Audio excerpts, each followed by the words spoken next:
All for being here today. This is our health insurance and trust fund workshop. So I guess we can just go ahead and turn it over to Ms. Gray. Oh, wait a minute, hold on. We're gonna take a short recess while Mr. Weisshire enters the room. There's no music. Please, don't all stand. Good. We're not going to. There we are. So we'll get started. Thank you, Mr. Weisshire. Mr. Wheeler will be on. He is on his way. He will be coming in shortly. So, but I think we can go ahead and get started. As you can see from the agenda, Chairman Booth, we have several things that we want to work through this afternoon. The first is the RFP that the board has directed us to put out for our Center for Employee Health Provider. I want to talk with you about the current scope of services there, what the board wants us to continue to include in their scope of services as a part of the RFP, and then also what that timeline would look like. We also have some great partners here to talk a little bit about some wellness initiatives that we are proposing that we launch as a way to continue to try to reduce our medical claims and improve the health of all of our employees. There's a Health Matters Care Management Program that we believe has significant potential to help improve some of our claims management processes. And then we also have finally a health trust fund update in terms of where we are today. As you know, expenses continue to exceed revenues. So with that, I will turn it over to Ms. Graber, Mr. DeBoard, and our wonderful friends from Gallagher to get us started. So the first thing we have in our packet is a draft scope for the RFP for the health center that Gallagher has helped us prepare. So, Eric, I don't know if there's anything you kind of want to talk through briefly. And so Ken told me not to read every question. You guys are all went to school, so you can go through this. Really the biggest difference between this, what we did a few years ago is the clinic's built, obviously. So a lot of what we did before was, how are you going to take care of the construction, the staffing, the materials, etc. That stuff's not in here. The scope really is largely unchanged. So this first page, scope of services on page 2. A couple of things, that are new to the clinic, as you know. Physical therapy we added. We definitely want to look at how we're going to be utilizing the facility to help improve productivity, reduce absenteeism, and then high-cost claimants have continued to be a real driver for us on the overall expense of the plan. So utilization in general is a little bit higher, but our high-cost claims are what are really hitting us hard. Those are up across the board. So more of them and more expensive, the ones that we have. A couple of them are, truly anomalies, so it's not anybody's fault, it's just bad luck. So I'm not going to talk about that for obvious reasons, but the rest of it is things that we would like to think the center could help us manage. So is there a reason to think there won't be future anomalies? Well, no. Okay. Thank you. But again, from the perspective of, is there a reason for it? It's bad luck, those two particular claims we have. Okay. So a couple of things to point out in here. As you can see, we've kind of organized it by different overall questions. So operations administration. One question that we did go ahead and put in here is question number 8. In the event, obviously, if we make a change from Florida Hospital to somebody new, one of the biggest challenges we'll have is the current staff that's in there. They are all employees of Florida Hospital, so we would have to either negotiate some sort of a buyout or agreement with them to keep those folks, or we'd have to get new providers. Obviously, if we do. In the original contract, didn't they, I don't remember where we ended up, didn't they say we could not take those employees? You Right. fought hard about I fought that. hard about that, but I think, we did get a change. did we get a change? That's what I can't, I think we did. I didn't- can look. I don't know. think there's I a, don't question. I don't remember if it I don't got know changed or if not. they did. I know I That's fought a hard. great question. They stuck to that. I think they did too. there's a provision to buy them out, but again, part of that is going to be to some extent up to the employees, right? They could say, you know what, I don't want to work for ABC clinic provider, I want to stay with Florida Hospital. So it's to be determined, right? But we did put that in going forward as a part of the process. Telehealth, so question 14 is something that Florida Hospital currently provides, so we would need to have that replaced. That's been a good program. I've got a question, going back to that page 3, operation, administration, and staffing. Sure. I'm not going to read all the questions, I'm going to ask them to you. Here's the telehealth. Where is there something now to ask the question, who will be the top of the pyramid at this clinic? Will it be a manager or will it be a doc? And you can't have both. You can't have one, well, this guy runs the management. Someone's got to be the captain of the ship. I'd like it to be a doctor this time. I talked to a bunch of docs. They seem to think that's why there was such turnovers, because a doc wants to be a good doc who runs a practice wants to be the top of the pyramid. And I couldn't agree more. And I think they should be paid as their top of the pyramid too. Yeah. So that way they are invested and they don't want to walk away and go get another gig. They know going in, they're the boss. Right. Not that you're just a guy to show up and do the work. We don't have that specific question, but it does address how is the clinic going to be managed, who's our account, oversight, but not necessarily overall management of the center. If we're putting this telehealth thing in here, is that getting use? Yes. Yeah. I mean, it's not a high utilization, but it's, Is it it was growing? right there at the end of the. I mean, is it something that's kind of climbing? Yes. Okay. I used it. Do you? How do you feel? Great. She's called the She's here. bitch. No, I try to test out all of the different services just so that I can say it's okay. You know, when you were FaceTiming me, that doesn't qualify, right? I think she knew this. I think she knew that. A lot of questions about well-being and population health management, so section C on page 4, specific to the district, so 11, 12, 13, right, all specifically about our population, weight management, asthmatics, diabetics, and of course, as the school board, we have a large female population, so we want to address, how are we working to treat high risk and high maternity population. Let's see what else in here. Question 18, are there shared savings opportunities? So, if there's an upside and they really are performing well, we'd like to have them have an upside as well as you guys. So we want to ask them, what's their ability to do that? And then if there is one, how's that going to be measured? I'm sorry, I was talking to Mr. Kruppenbacher, so I got a little distracted. I want to go back to operation, administration, and staffing. Without going through the questions, where in there is there's going to be something that says, we need a policy about how we're going to handle somebody who calls first thing when they open up, and I've got, in the first 2 hours of that clinic is open, and they've got a kid with 104 fever, they've got somebody who thinks is sick, independent of calling 911. Question 15. Question 15? 15, did you say? Yeah. Hold on. A, okay. A15.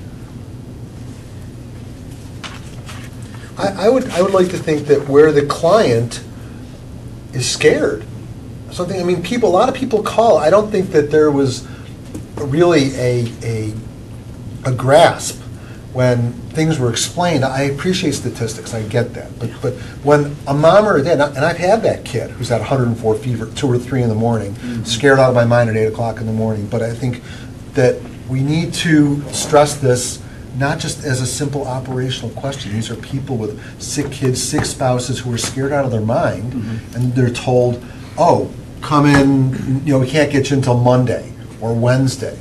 That's, come in, we'll work it in. There's got to be some kind of a spirit of, when there's a perceived urgent issue that we don't refer them to the emergency room.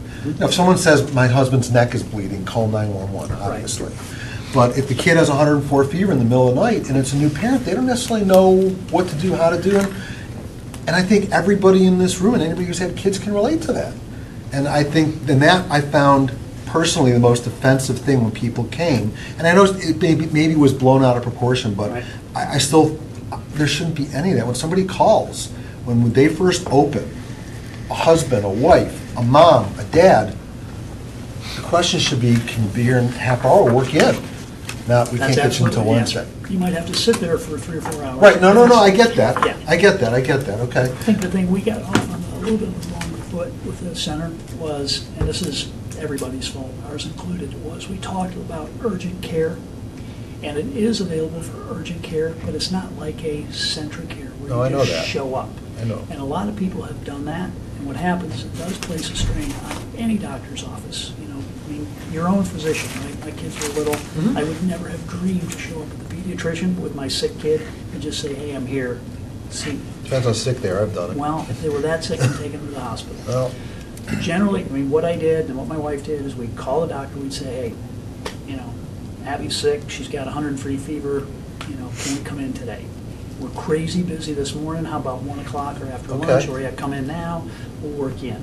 And invariably, we would sit there for a while. Okay, well, You'd get in. well, So that's the expectation. the difference with your doctor and my doctor when we did that was the doc owned the practice and made sure he took care of people. In this instance, if the doc runs the show Right. and there's a relationship with people, it's not just going to be somebody calling in, getting a receptionist saying, oops, I don't have an opening until. I mean, I think there's real value in having the doc being the top of the pyramid. It's a caregiving environment, it's not a business.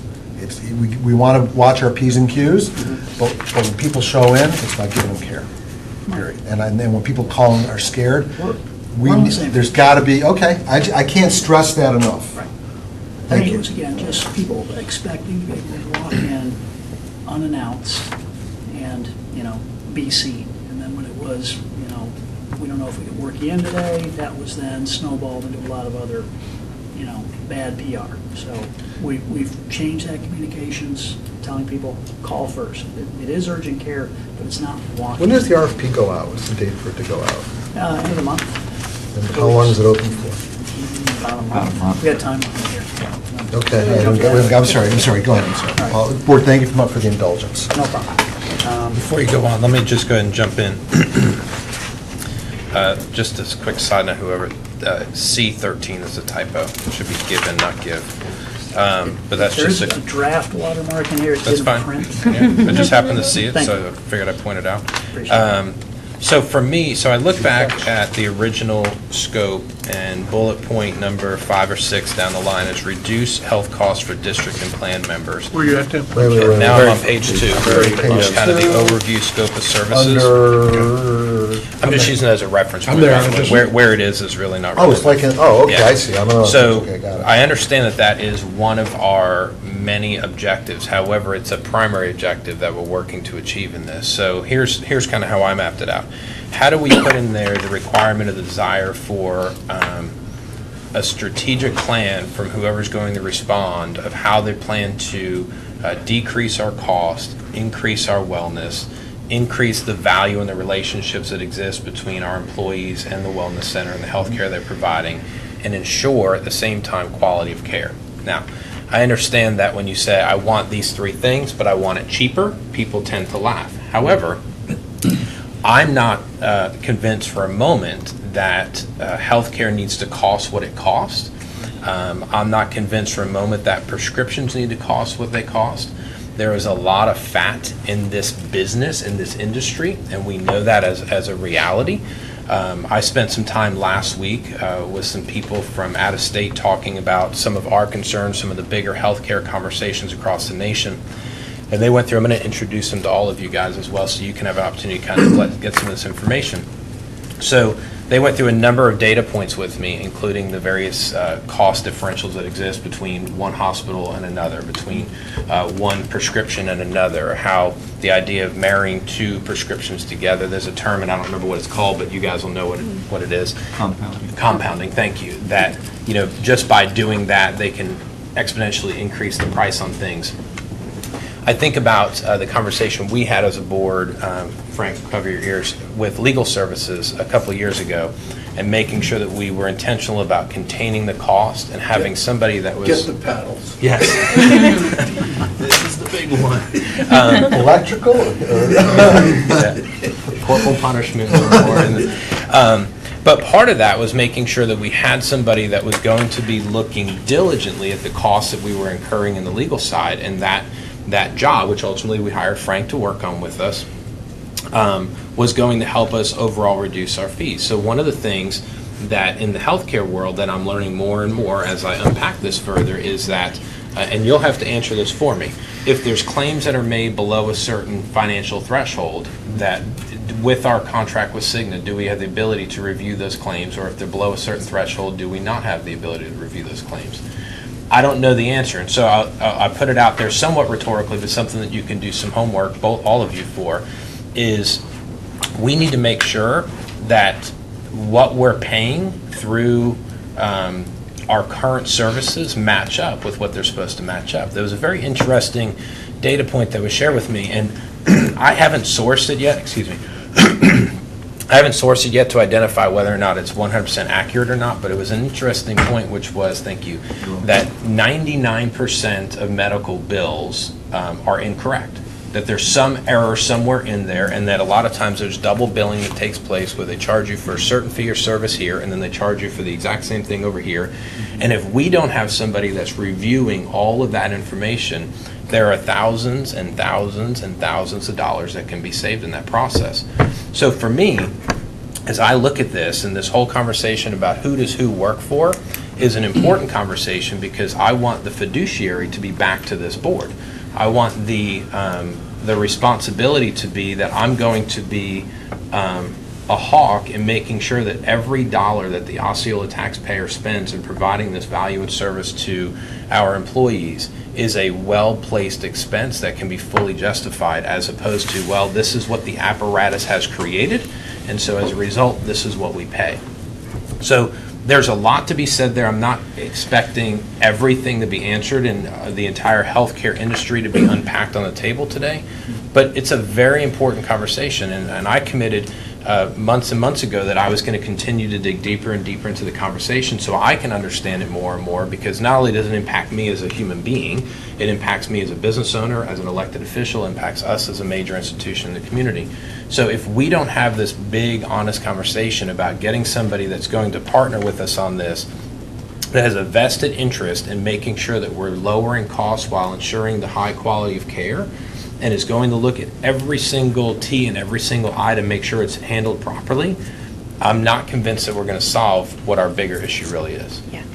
I will share with you that in my past experience, I had an opportunity to visit the Claim Review Center that Cigna has in Memphis, Tennessee. I don't know what the threshold is for our bills, but there is a certain threshold in You can which audit they any of them. review But you any, do have an audit. but they review Audit. every single bill in this center, that's all that they do, to check for those kinds of There's a lot of overhead, duplications too. of services and those types of things.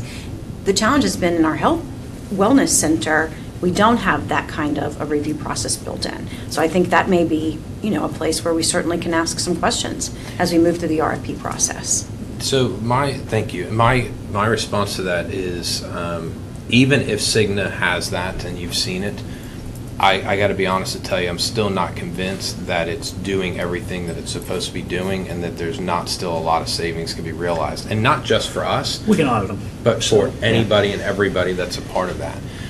Because remember, they're not really providing insurance for us. We're providing insurance. They're just helping administering. Exactly. Paying the claims. So, we think about insurance. Insurance is about planning for the unexpected and making sure you have coverage for those things, but yet a lot of our costs are also in the expected. Maybe even to your point a little bit ago, we know there's certain things we're always going to have to deal with. We're dealing with 6,000 plus lives that are eligible for care under this. So I want to make sure, I want to make sure that whatever we do and whoever comes to the table, at least from where I sit, and maybe everyone here agrees, maybe there's difference of opinion somewhere along the way, that part of what I want to see before we hire somebody is that they are 100% invested in making sure that they're looking at and lowering costs for us. That is a major component of this, and short of that, I'll just tell you up front, I won't approve anything. I'm just not favorable towards it at this point. We've set down this road with the idea of dealing with this rising cost, and we can't take the same approach to come out with the different results. We have to think differently to get there. The problem with that, from an economic perspective, the agencies that have been able to deliver healthcare in America for the best prices, but they've got an entirely different model, is the Air Force, the Navy, and the Army with their hospitals. They don't look at a cost per service for every x-ray. They do things, because they've got the equipment, they got all these people they got to take care of, they've got different metrics they use, but we, at the same time, aren't the Army, Navy, or Air Force. We don't have that kind of scale. We can't, we can't offer somebody to go to medical school, pay for their medical school, come work for us for 5 years, and we can't do that kind of stuff. Maybe we should.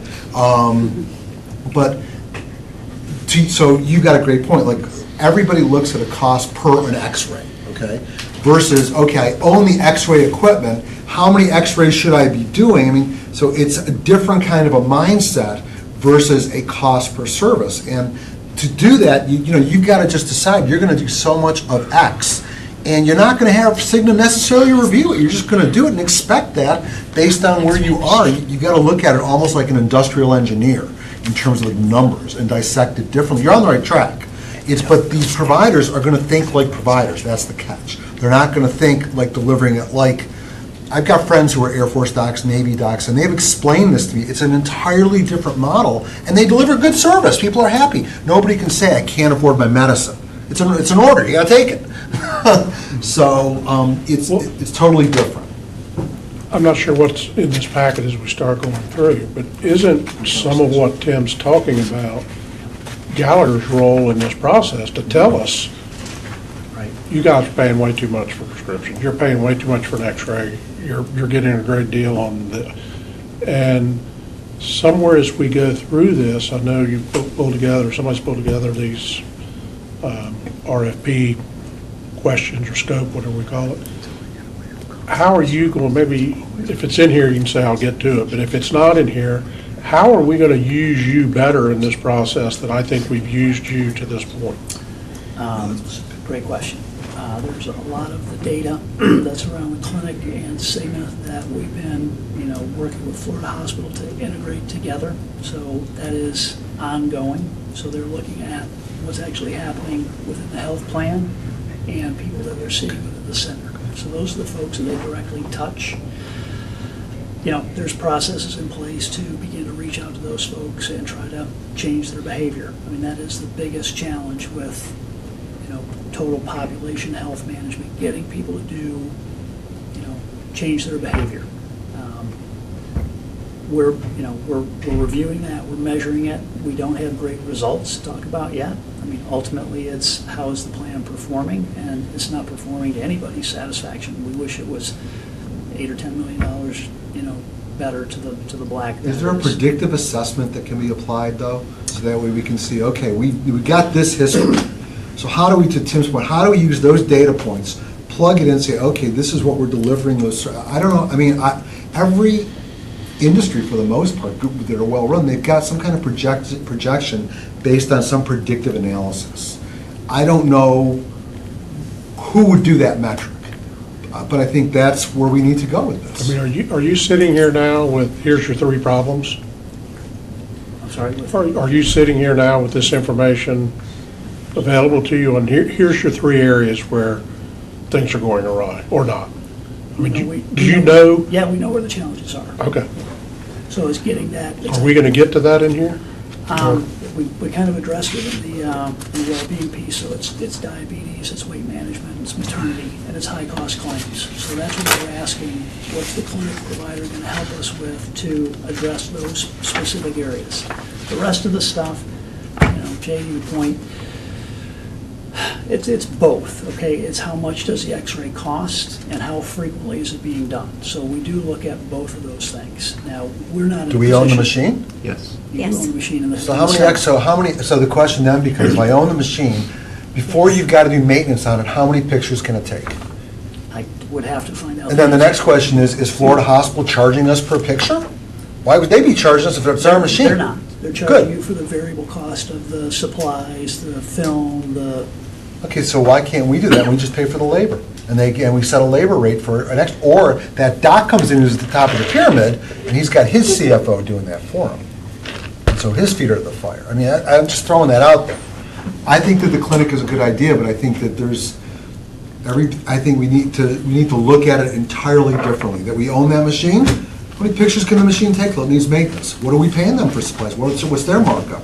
They're not just giving it. It's not just a pass through. I'm sure Florida Hospital's charging us $8 for that tongue depressor. Perhaps. So on the last section of financials, G, we talk about pricing. Right? We are asking about all these separate pieces broken out. Page 6, section G. I want to know how much we got to pay them for, like toilet paper and tongue depressors and Q-tips. Those are supplies, right? I know, but it's a pass-through. But So. what's the markup? What's the markup on supplies? couldn't tell you. We need to ask them that question. What do they anticipate? What's a fair markup? From our understanding, if they pay $10 for something, they're charging you $10 for it. That There's Yeah, no well, I don't- markup to the. I don't buy That's that. the contract. Okay, so, and how do we know Yeah, they're that was shopping part for of the the cheapest supplier? I don't know that. I mean, you know, I would you expect could, as a, They ought to be buying a bunch of everything because they're big. you'd think that we'd get the volume discount. I don't know that we are or aren't. I don't know either. If they're buying it system-wide, I think that's deck chairs on the Titanic, right? We can sit and talk about tongue depressors and stuff. The bigger question is, what are we doing to address the large claims and the true chronic stuff that we're dealing with? Weight management, diabetes, asthma, maternity. Those are the things that we're looking at well, in maternity, the RFP. maternity, I don't know what we can do better. We gotta take care of people. You know, asthma and diabetes, a lot of people say it's a lifestyle choice, in my opinion. So it's the weight management. So weight management drives a lot of stuff. It drives diabetes, it drives bad Hypertension. backs, it drives hypertension. And sedentary lifestyle does too. I'll talk about it at the meeting board. It's in here, how well we get the responses back from I'm not reviewers. talking about you, Mr. Beck. I'm right here. I got this. You have about all those problems. How's your maternity going? I have not had a claim there yet. Clarence? I just want to clarify, when we are discussing maternity, what we really are discussing is how to prevent at-risk Right. problems Yes. during maternity. We're not talking about preventing maternity. Clarify that. Certainly, but Thank we you, are Mr. talking Chairman. about measures that employees, How do you help female an employees can expectant take to prevent risk during pregnancies. Exactly. I want to see how long you talk. I want to make sure, Just do a radio show. All right, so back to your question, Tim, on the audit. You do have the right to audit. Typically, and Ken, you can speak to this as well, but generally a claims audit is done on a sample of the claims. So they'll take, what's called a random stratified sample. They'll take maybe 50 claims. They'll take 5 that are under $100. They'll take 5 that are between 100 and 500, and et cetera. And they'll audit every single aspect of that claim. The member, the eligibility, the fee. How much does it cost to audit each claim? Typically a claims audit of that scale is $25,000 to $30,000 to actually have a third-party audit.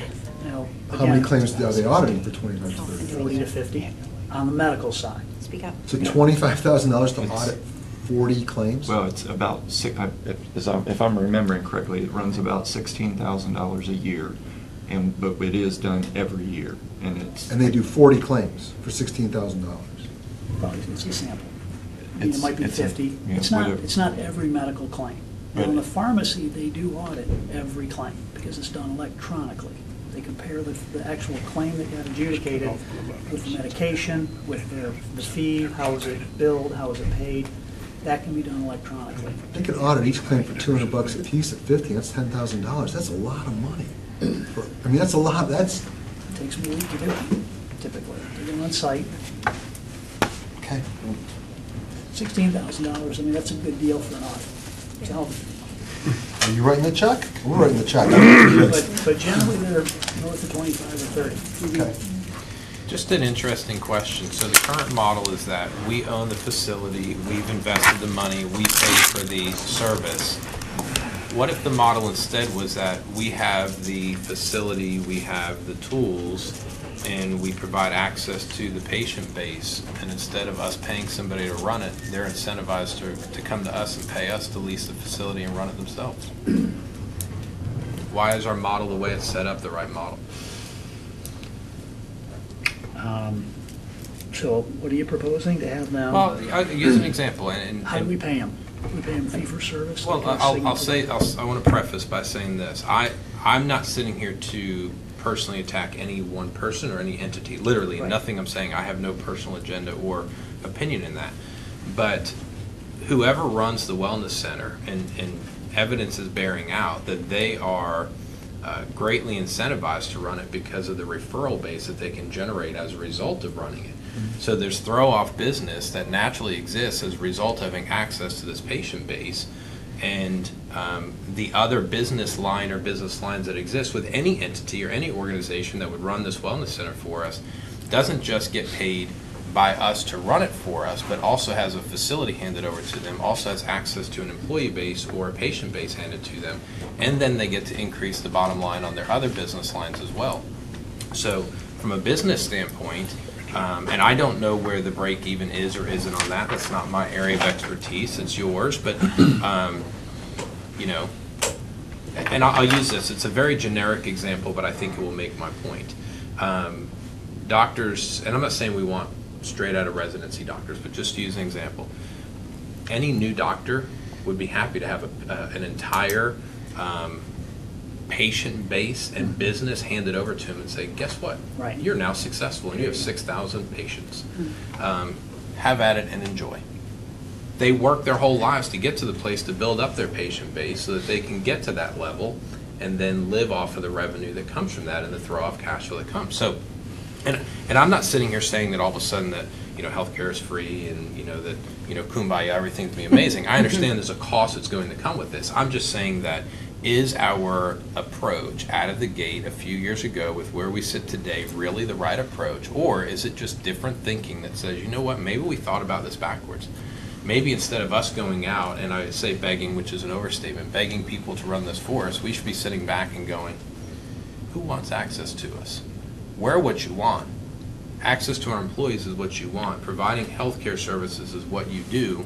We want you to come to us and pitch to us why we should consider you, as opposed to us trying to figure out how do we pick you and why you're the right one. That's an RFL law. I'm Well, just saying, if we- it's That's a an RFL different, law. I'm just saying it's a If you have a different approach. hospital managing the facility, I think that's certainly the case. But I don't think every provider is a hospital. And I agree with you, by the way. I think you're right on track. And I've actually asked staff, and I don't know where they've got with this. I'm not advocating for this position, but to tell me why the school district can't run the facility. Liability, for one, was the big Well, one. I mean, I know there's a lot of big issues. We wanted to outsource it. But obviously, we're paying for the liability. If we're paying for somebody to run the service, they're charging us for that, their own liability. They're not providing liability for free. But it's a arm's length transaction, so we don't have, they accept the liability. I get it. on our behalf. Like I said, I'm not advocating Right. for the position. I Next just step, like we're Mr. still White. exposed. Yeah. I mean, I can tell you, Morgan is gonna sue us, And them, right. and everybody's name Probably us too. who's anywhere involved, and then it's gonna be a question of who's liable. So I don't know that there's some great liability benefit. I mean, the strain of this whole conversation is, we got to look at this 100 different ways. Yep. And I think that's going to be my point, because I want to provide some value and respect to you guys and the work you've done. And sitting here today, I came to this meeting today knowing that part of our goal was to figure out what, if anything, the RFP should look like. However, truthfully, I came to this meeting today thinking we need to be willing to put any and all ideas on the table and figure out what the right thing is. I'd rather wait another 30 or 60 days to put an RFP out and feel confident that we did it the right way and we analyzed every way of skinning this thing than going, we're here, I guess this works. My concern would be that we almost recreate what we did the first time and end up with a similar or same result as a result of our Maybe we process. should expand the selection committee to some people in the community. Mr. Krumbuck. I'm just looking to learn and understand is my point, and I don't want, I value the relationship we have with you guys, I value the work you do with us, but, I mean, I'm just gonna be candid to say that like I said earlier, I'm looking for innovative ideas that changes the way that we go about providing high-quality access to healthcare to our employees at a reduced cost and a savings to the taxpayers of Osceola County. That's my priority. So that's not a hard question to put in there. I'll rewind the tape and put that in there.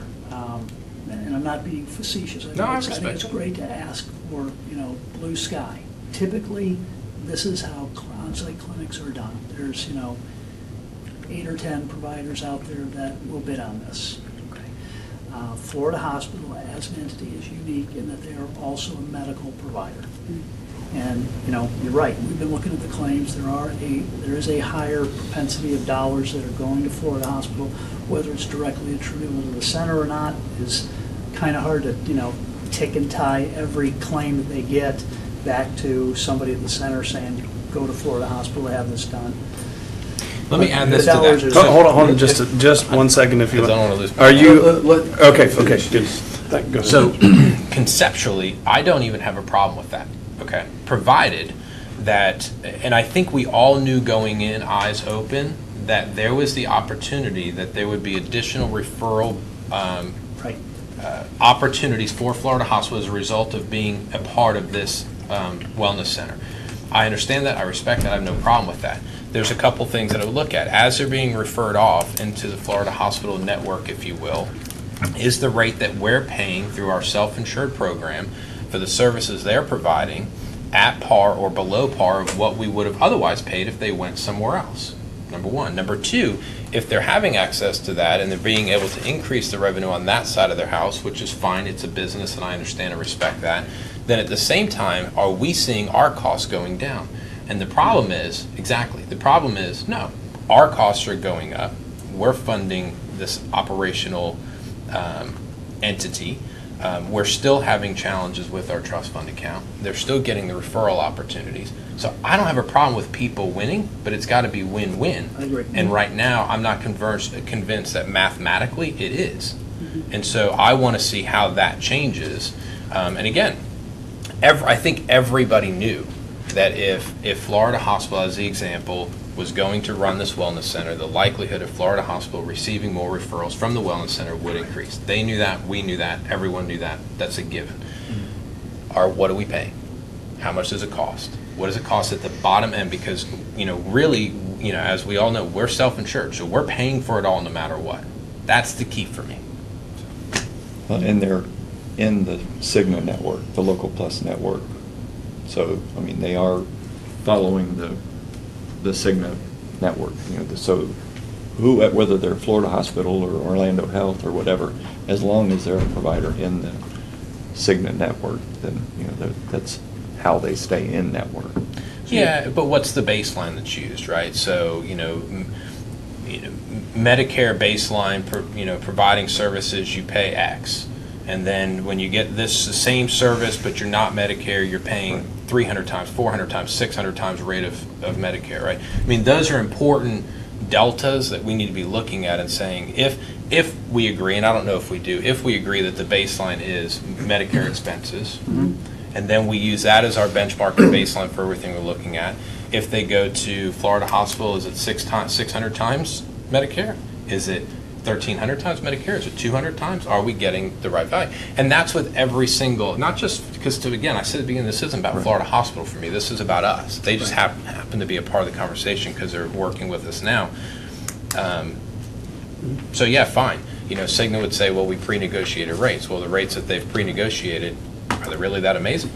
Or is it really 500 times, 5 times, 20 times, what the baseline I'm really going to is? interrupt and just read something from today's Reuters news about Cigna relative to what they're doing and how they're doing administering. They, one of their big shareholders, Carl Icahn, is instructing the shareholders today of Cigna to vote against the $52 billion purchase of Express Scripts. So obviously, they're making some money. Tim, I'll give you just clicked on something that I'll just say, my wife had to have that 67 heart thing in Celebration, and the medical provider, our insurance, said, we're not approving it. So I said, fine, call Florida Hospital. And they told the insurance company it'd be $2,000, so I arrived down at Celebration with her. I handed them my credit card, and the lady said, oh, you don't have health insurance for this? I said, no. She said, oh, then it's only $1,000. So my question, are we paying the $2,000 or the $1,000? We're paying the $2,000. Because, I mean, we all have heard, as they remind, I can remember in Orange County, the Rosen Clinic, and what a success. Harris doesn't run anything that loses money. I mean, if he does it, it lasts about a minute. All right, so what is the difference between the clinic he's running and our clinic? Got a very captive audience. He has a different population, is fundamentally the difference. What does that mean? And it gives them a healthy His- lunch for free. His folks, so until such time as the law required him to provide health insurance, he was one of the few, probably, hotel operators in Central Florida that actually did. But he did it with a much different model. He said, here's my health center, this is your primary care network. You have one place to go. So you go to the center for your primary care. They refer out to a very tightly managed managed, Florida hospital-only network of physicians and hospitals. You know, could we do that here? Yeah. Would your employees probably kill you? Yeah, because here's, you got one place to go for your primary care center. So It's you've got not big control. enough for that many employees. That's not big enough, right? So it's a great idea. It's not really, you know, replicable for us here. I mean, you just have a different population. He also manages his healthcare costs by giving everybody has access to a free lunch, and it's a salad bar with fresh fruit, lean proteins, and it's very lean. There's no French fries or pizza on it or chocolate chip cookies. I'm not going. That's how. No, if you're Just catch overweight, it. you have to go to the clinic and work to lose the weight. So there are a lot of very strong either incentives or Right. directives that he requires That we can't do. that generally most employers couldn't do or wouldn't do. Back to your question, Tim, I think I want to make sure I understood it. So I go to the clinic and they say, you know, Eric, you got to have an MRI. We don't do that here. So go down to the Florida Hospital MRI Center down the street and they'll take care of it for you. We made an appointment. Great, off I go. My copay is whatever it is. I don't really care about the balance to the district, right? So your question is, am I, the health plan, paying $800 for that MRI versus I could go to a freestanding or some other place and it might be $300 or $400. It's still an MRI. So that's the part that we are going to get to in this discussion. We're looking at that now with the claims data. You know, advanced imaging, outpatient surgery, ER, urgent care, that kind of stuff, where, you know, do these things have to happen? Are they being driven because we have a healthcare provider as our clinic manager? So we have questions in here to address that. You know, if you are a provider, how are you going to do this? How are you going to refer it out? How are you going to manage it once it is referred out? Yeah, and yes, you got right to the crux of my question. So that's a hard question to answer because short of looking at every individual claim, we can do that. It's a lot of that information is proprietary. Cigna doesn't like to release their discount information on, you know, specific providers, et cetera. So, you know, we get kind of stuff in the aggregate. How is that proprietary if we pay for it? We can look at it, right? So we can dig into it and look at it, and we're doing some comparisons. Frank, how is that I'm not going to proprietary? say, it's not, Pay I'm for not it. going to, take Orlando Health, I know this. If you go in there, the insurance company for colonoscopy, they're gonna run about $3,500 into that area.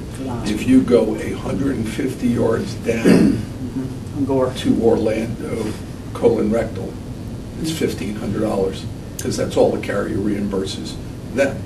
So I guess the question is, if our docs are referring out, why aren't we coming up with, here are the referral outs, and it's all the lower dollar one, as opposed to, the hospitals are always higher, we know that. And the carriers incentivize that. So. Yeah, and Frank, that was my point. So as, you know, with that fiduciary relationship, if it existed in that context, to me, it helps drive those behaviors and those outcomes. And the other part becomes, you know, we touched on just a little bit earlier about the idea of changing the way that people consume or their awareness around the consumption of healthcare.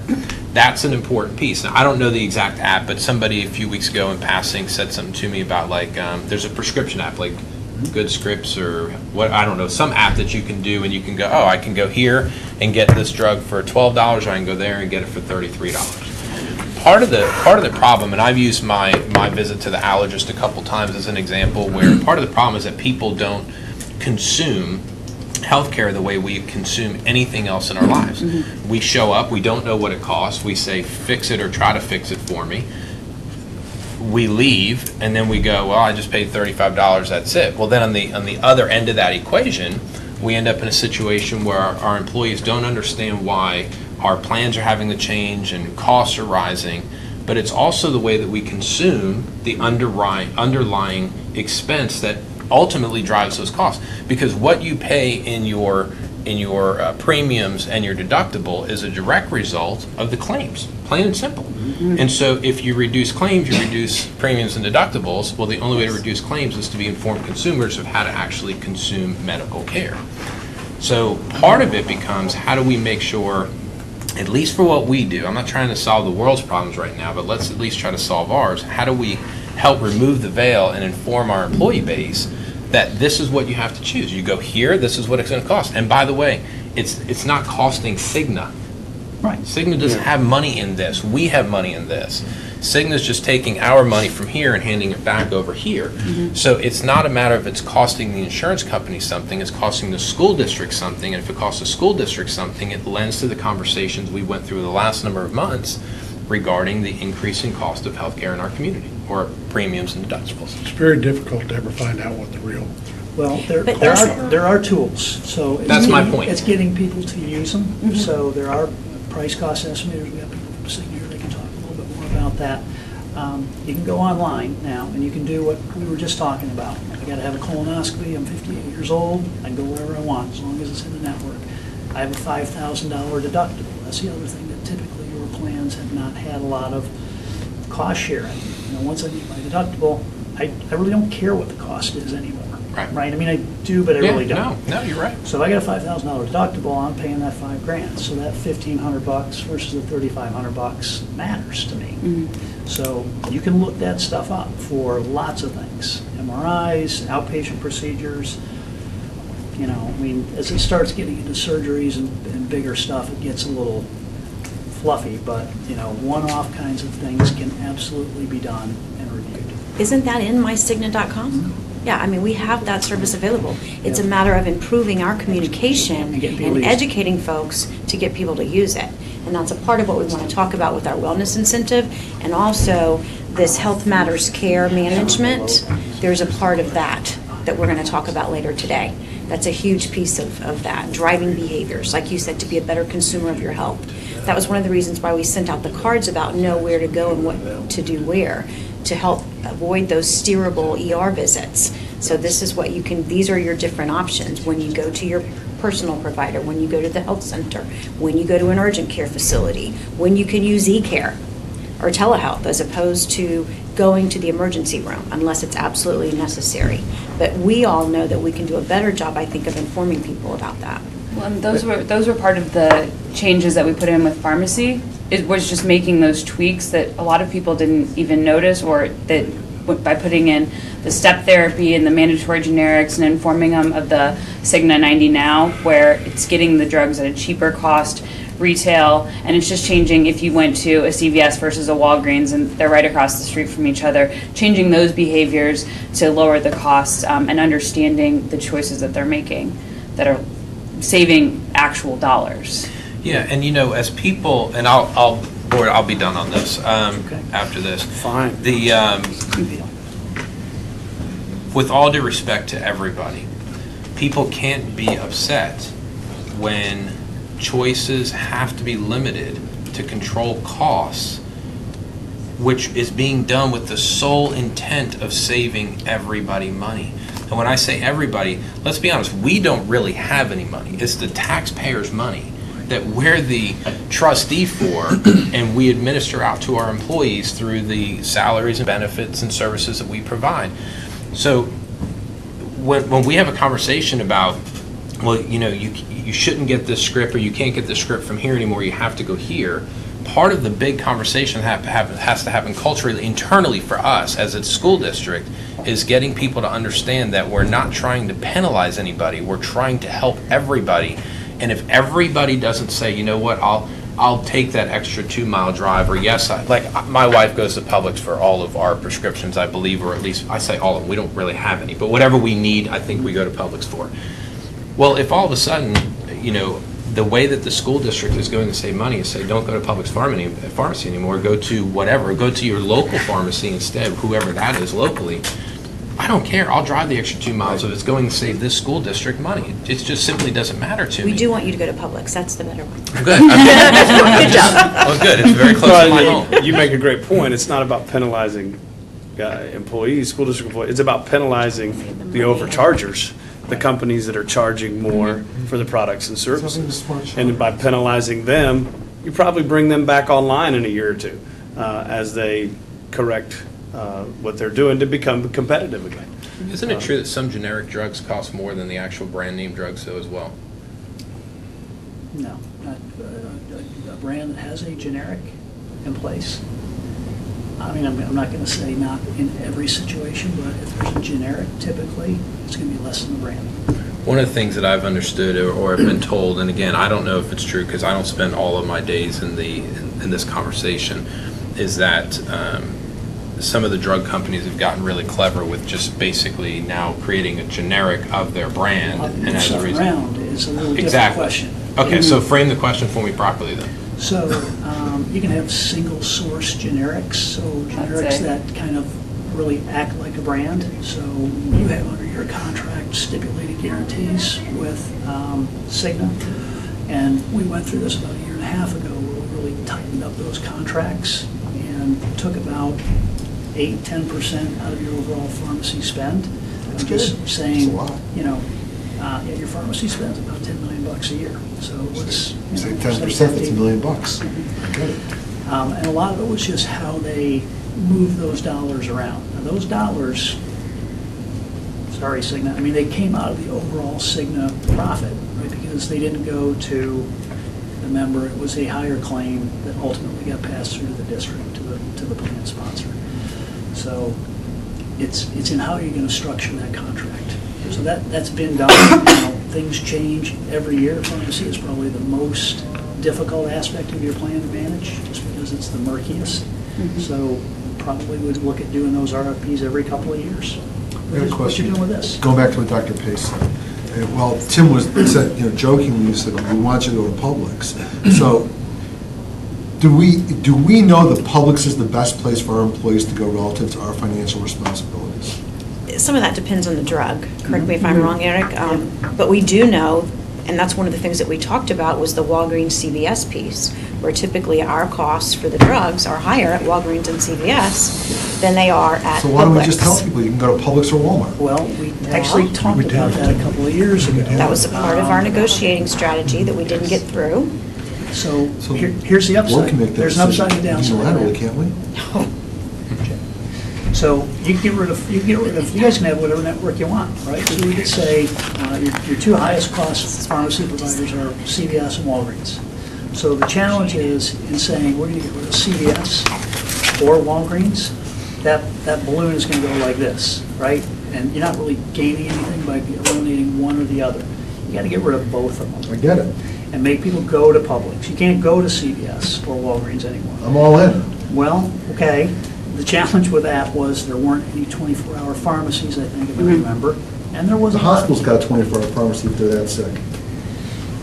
Okay, you know, I'm not always the bad guy, because I bring this stuff Am I up. wrong? Preach it to the Don't hospitals have 24-hour We pharmacies? do need to We had those continually discussions, look at yes. this, and I do remember having those discussions.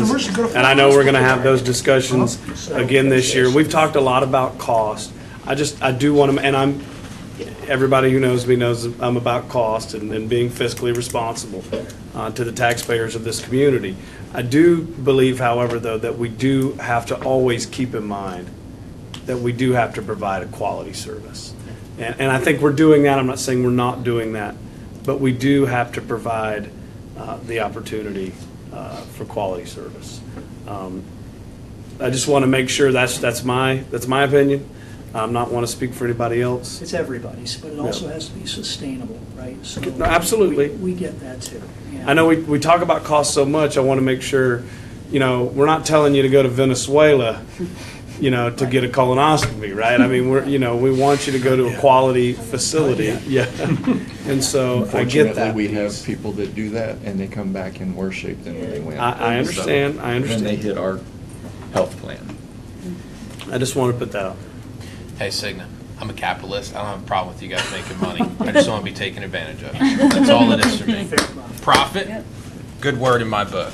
Egregious, not on the taxpayer's expense. What are the Now, do we margins? need to, Dr. Pace, where do we need to be at this point in our workshop? Would you say? I would We've got say a heavy packet here, so. Yes, we do. And it I would is say already that 3 I think o'clock. We've gotten good direction from the board in terms of the flexibility that they want to make sure we write into the RFP so that we can look at different ways to perhaps peel back the onion to provide this level of service. And then we put it out there and we consider all the options through the RFP piece. One of the questions I think we wanted to have was going back to one of Mr. Wheeler's comments about potentially adding some community members at the board's recommendations to our RFP committee. You know, that's typically been district staff, finance, union members. Talking about medical professionals. Well, Or bankers, or whoever you think might, might. People who just have some. if you idea have what to some do here. suggestions, We've I got a would ton of suggest that you employees send right now. those to Ken and Sarah. And, you know, we'll be happy to invite them to be a part of the RFP selection How big is the process. selection committee gonna be? It's usually Typically, we However do big the another, board Seven. wants it but to we be, can- Jay. Yeah. 7 to 9. I mean, obviously, you don't want it to be, becomes difficult, but. I But mean- please don't submit 25 names. Yeah.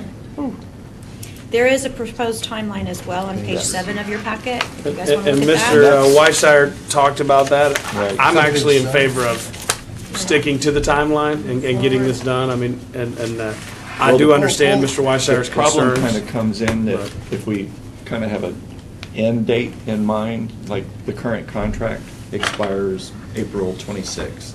So if we're finished, or make some sort of a transition, if we were to make a change, we need, the new provider's going to need Why don't we implementation expand our time. contracts for 90 days for now? That's what we do Well, now.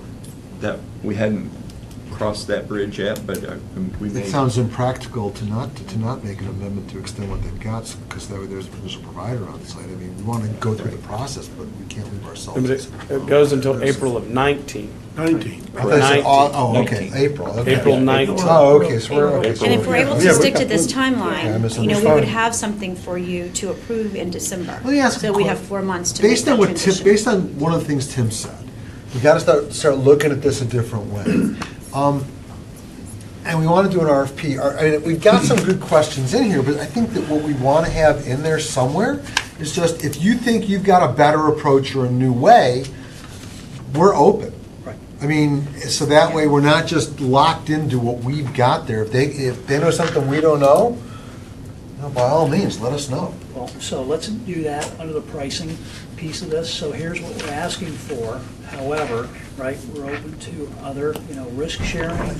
Well, I think that Your what question. we do is after G, you have an H, open for, you have an H, just say for those respondents. 16 years on the school. For those respondents who think they've got a better way, this is an open segment for you to submit what you think might be better than what we have right now. If they don't think they have, then they won't. There's nothing in section H.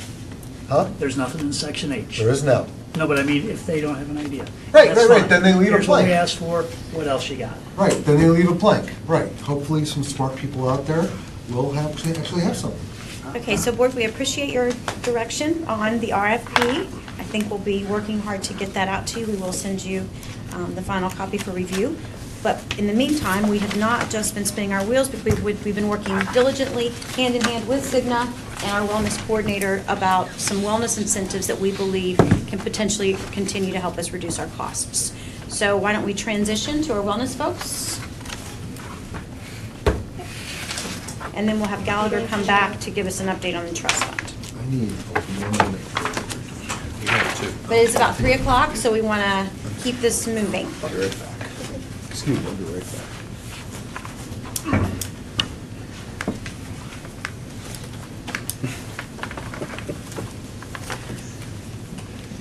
This is Brittany Dixon. She's our on-site wellness person from Cigna, and Jesse is actually Brittany's supervisor with Cigna also, so.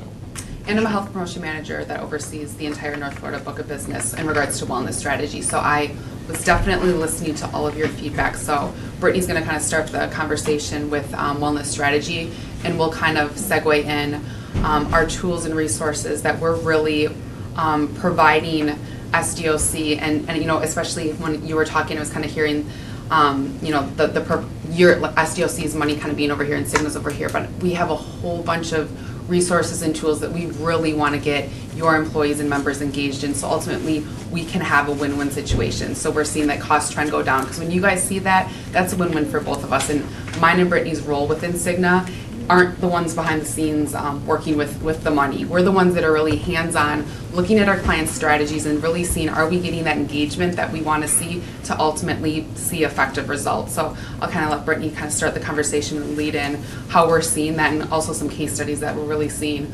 effectiveness with as well. I'm a lot nicer than I seem to. I've seen worse. Well, he's not in right now. So don't talk about That that. brings us to Wait page for 8 wait of for your Mr. packet. Wheeler to come back. So we're on page 8 of your packet. So if you see within your packet, the next section is over our strategic plan over the last year, this year, and the next year of what we have to present to you all or propose to you all for the wellness side of the district. So if you look on your next page, you'll see what our focus is on. We're making better decisions, making sure that you're having better engagement with your employees, which in turn will have better health across the board. Again, it kind of pinpoints on what you were talking about before, making sure that your employees are making smarter, value-based decisions on everything that they're purchasing and everything that they're doing every day, as well as lowering the cost for the district. Oh, it's in your packet. Oh, I'm sorry. Page 8. Actually, now we're 9. Thank you, Dr. Pace. On the next page, you'll see our 3-year well-being program summary, our strategy. We started off with last year, and we just started off to try to get the employees engaged in their health and wellness through our health assessment. And our health assessment is just a quick test that the employees can take to find out where they are health-wise. So it asks about all of their health behaviors. It asks about if they're going to the physician, where their cholesterol level, their blood pressure. And from there, we actually had 33% of our employees who completed the health assessment, which was great. That's very, I'm sure Jessie, amongst all her other clients, may not even see that type of percentage, especially for the first year with employees completing that. That gave us a great baseline information for where we want to grow from here, and also gave us a lot of information currently where our employees are. This year, we're upping the strategy just a bit. So we're really going to be honing in on incentivizing the employees into taking care of their health and taking preventative measures towards their health. And What are the incentives? we'll go over it just a second. Okay.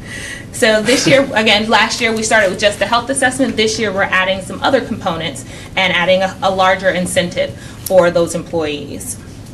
We also have a plan for 2019, and it depends obviously about how this year goes and where we want to grow from there. But Jessie plays a large role in that, and she helps to design the strategy for success for the employees here. And I just wanted to pause, and in regards to the health assessment as well, I heard you mention predictive modeling, and that a huge reason why we really start incentive programs with the health assessment itself is because we use predictive modeling on how we're outreaching to our members. So based on that information that's self-reported in the health assessment, that gives us a better idea of what outreach needs to take place, depending whether it's text or phone call. So if someone, for instance, is indicating that they have, high blood pressure or they're overweight, you guys have lifestyle management programs, so that would, identify an outreach to those individuals to engage in those specific programs, and that's ultimately where we then can fill in those gaps in care that are taking place when we're having those conversations with participants. So the health assessment really gives us those data points that we then need. We can evaluate that, we can look at that data, and that's how we're really driving outreach into all of our programs and services, and in conjunction with Florida Hospital too. So I know a huge component of what you guys are working on is that on-site clinic, getting participation there. We're weaving that into this strategy as well, so we kind of see engagement as well from the Florida Hospital perspective. I got a question.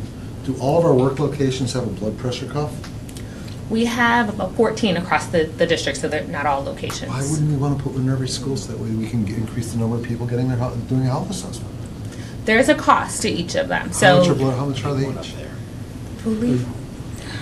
I'm not For sure Clarence? exactly what the I'm cost good. is, but there's maintenance that goes along with it, and someone who comes and checks on them on a They monthly got really basis. easy electric ones where you Where's that you can shirt? buy them, put them on, plug it in, hit a button, and it does it.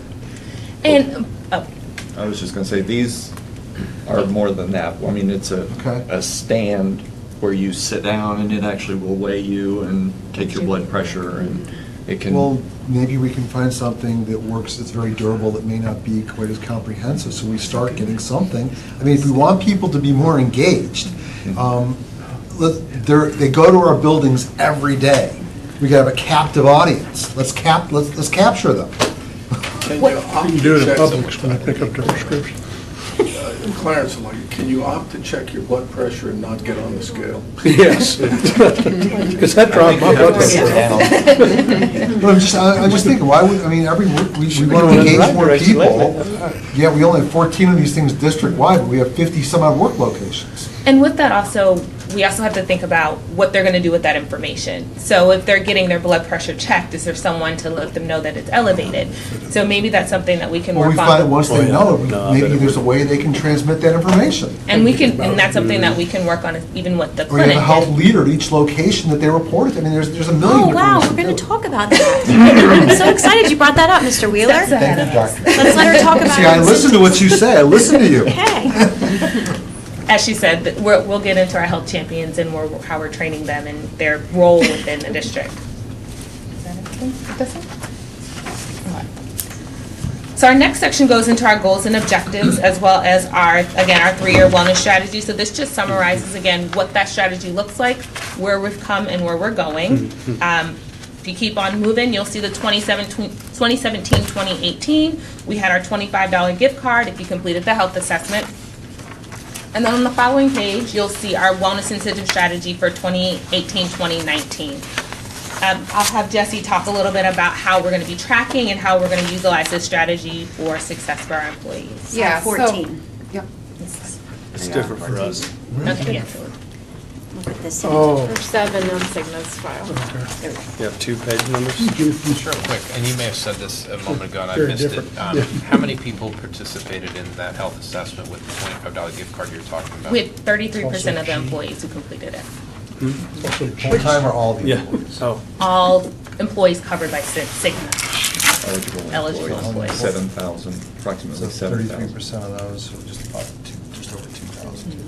Yeah, and with an incentive of that amount, that's actually very good. We're typically seeing our clients see more of like a 20% participation rate with a gift card of that dollar amount. So that was actually very good to see. So it really comes down to your communication campaign that I'm sure you had in place to get that type of participation. And each year, Brittany and Annabelle have kind of working on a plan that you're kind of starting here with the health assessment, and then what are we adding to this incentive structure? So Cigna has a platform called Motivate Me, so you might refer or hear that language come up in different meetings. It's really Cigna's incentive tracking platform. I'm not going to make it sound better than truly what it is, because what it comes down to is we have the ability to track a lot of different things and then ultimately guide your employees on how we're going to incentivize them. So it's integrated through all of our coaching programs. So if you do have participants that are participating in lifestyle management programs, our coaches have access to Healthy View, which then feeds directly into Motivate Me. Same thing comes from preventive care. So we have a lot of clients that use the Motivate Me platform and incentivize for preventive care services. So I know that you guys are really promoting your on-site clinic. And with that, as long as we're getting those claims are going to feed into Cigna, and then you can reward based on like an annual physical, for instance, or a mammogram or a colonoscopy, however you'd like to structure that strategy. We also have integration through apps and activities. So if you're a very technical type of organization and your employees love to use their app, we have the ability to feed those types of incentives directly into Cigna.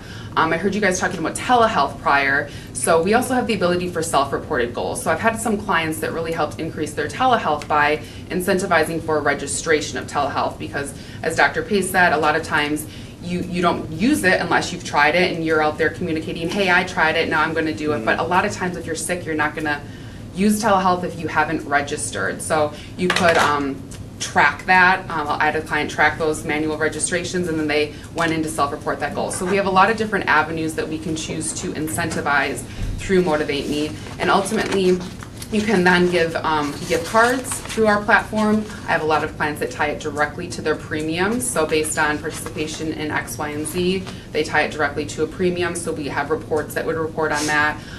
We have a lot of clients that feed it into like a high deductible health plan. So if you did X, Y, and Z, you get a certain dollar amount fed into your HSA or HRA. So there's a lot of flexibility with the platform. This is just an example of a strategy that Brittany and Annabelle have put in place to really guide employees into these specific programs here. We're seeing that once we get engagement in these programs, ultimately we're seeing cost trend follow that. So we have some case studies that kind of follow this type of program, and something that I want to point out as well here is we're looking at an Omada pre-diabetes program. So We heard Gallagher kind of talk about what some of your highest costs were. Diabetes obviously being a high cost, but even a bigger group involved in this is your pre-diabetic group. And we've actually partnered with Omada, so I think that there's some slides in there that kind of look like this. And Omada, yep, I think it's just the next page. Is there any kind of incentive for people who do everything right to lower their copays? 16. Who do everything right? Can you explain? Who meet all the point criteria, whatever that metric is, where they can lower their copays. So it wouldn't be tied directly to copay because you can't do that per PACA, but you could tie it to premium differentials or fund.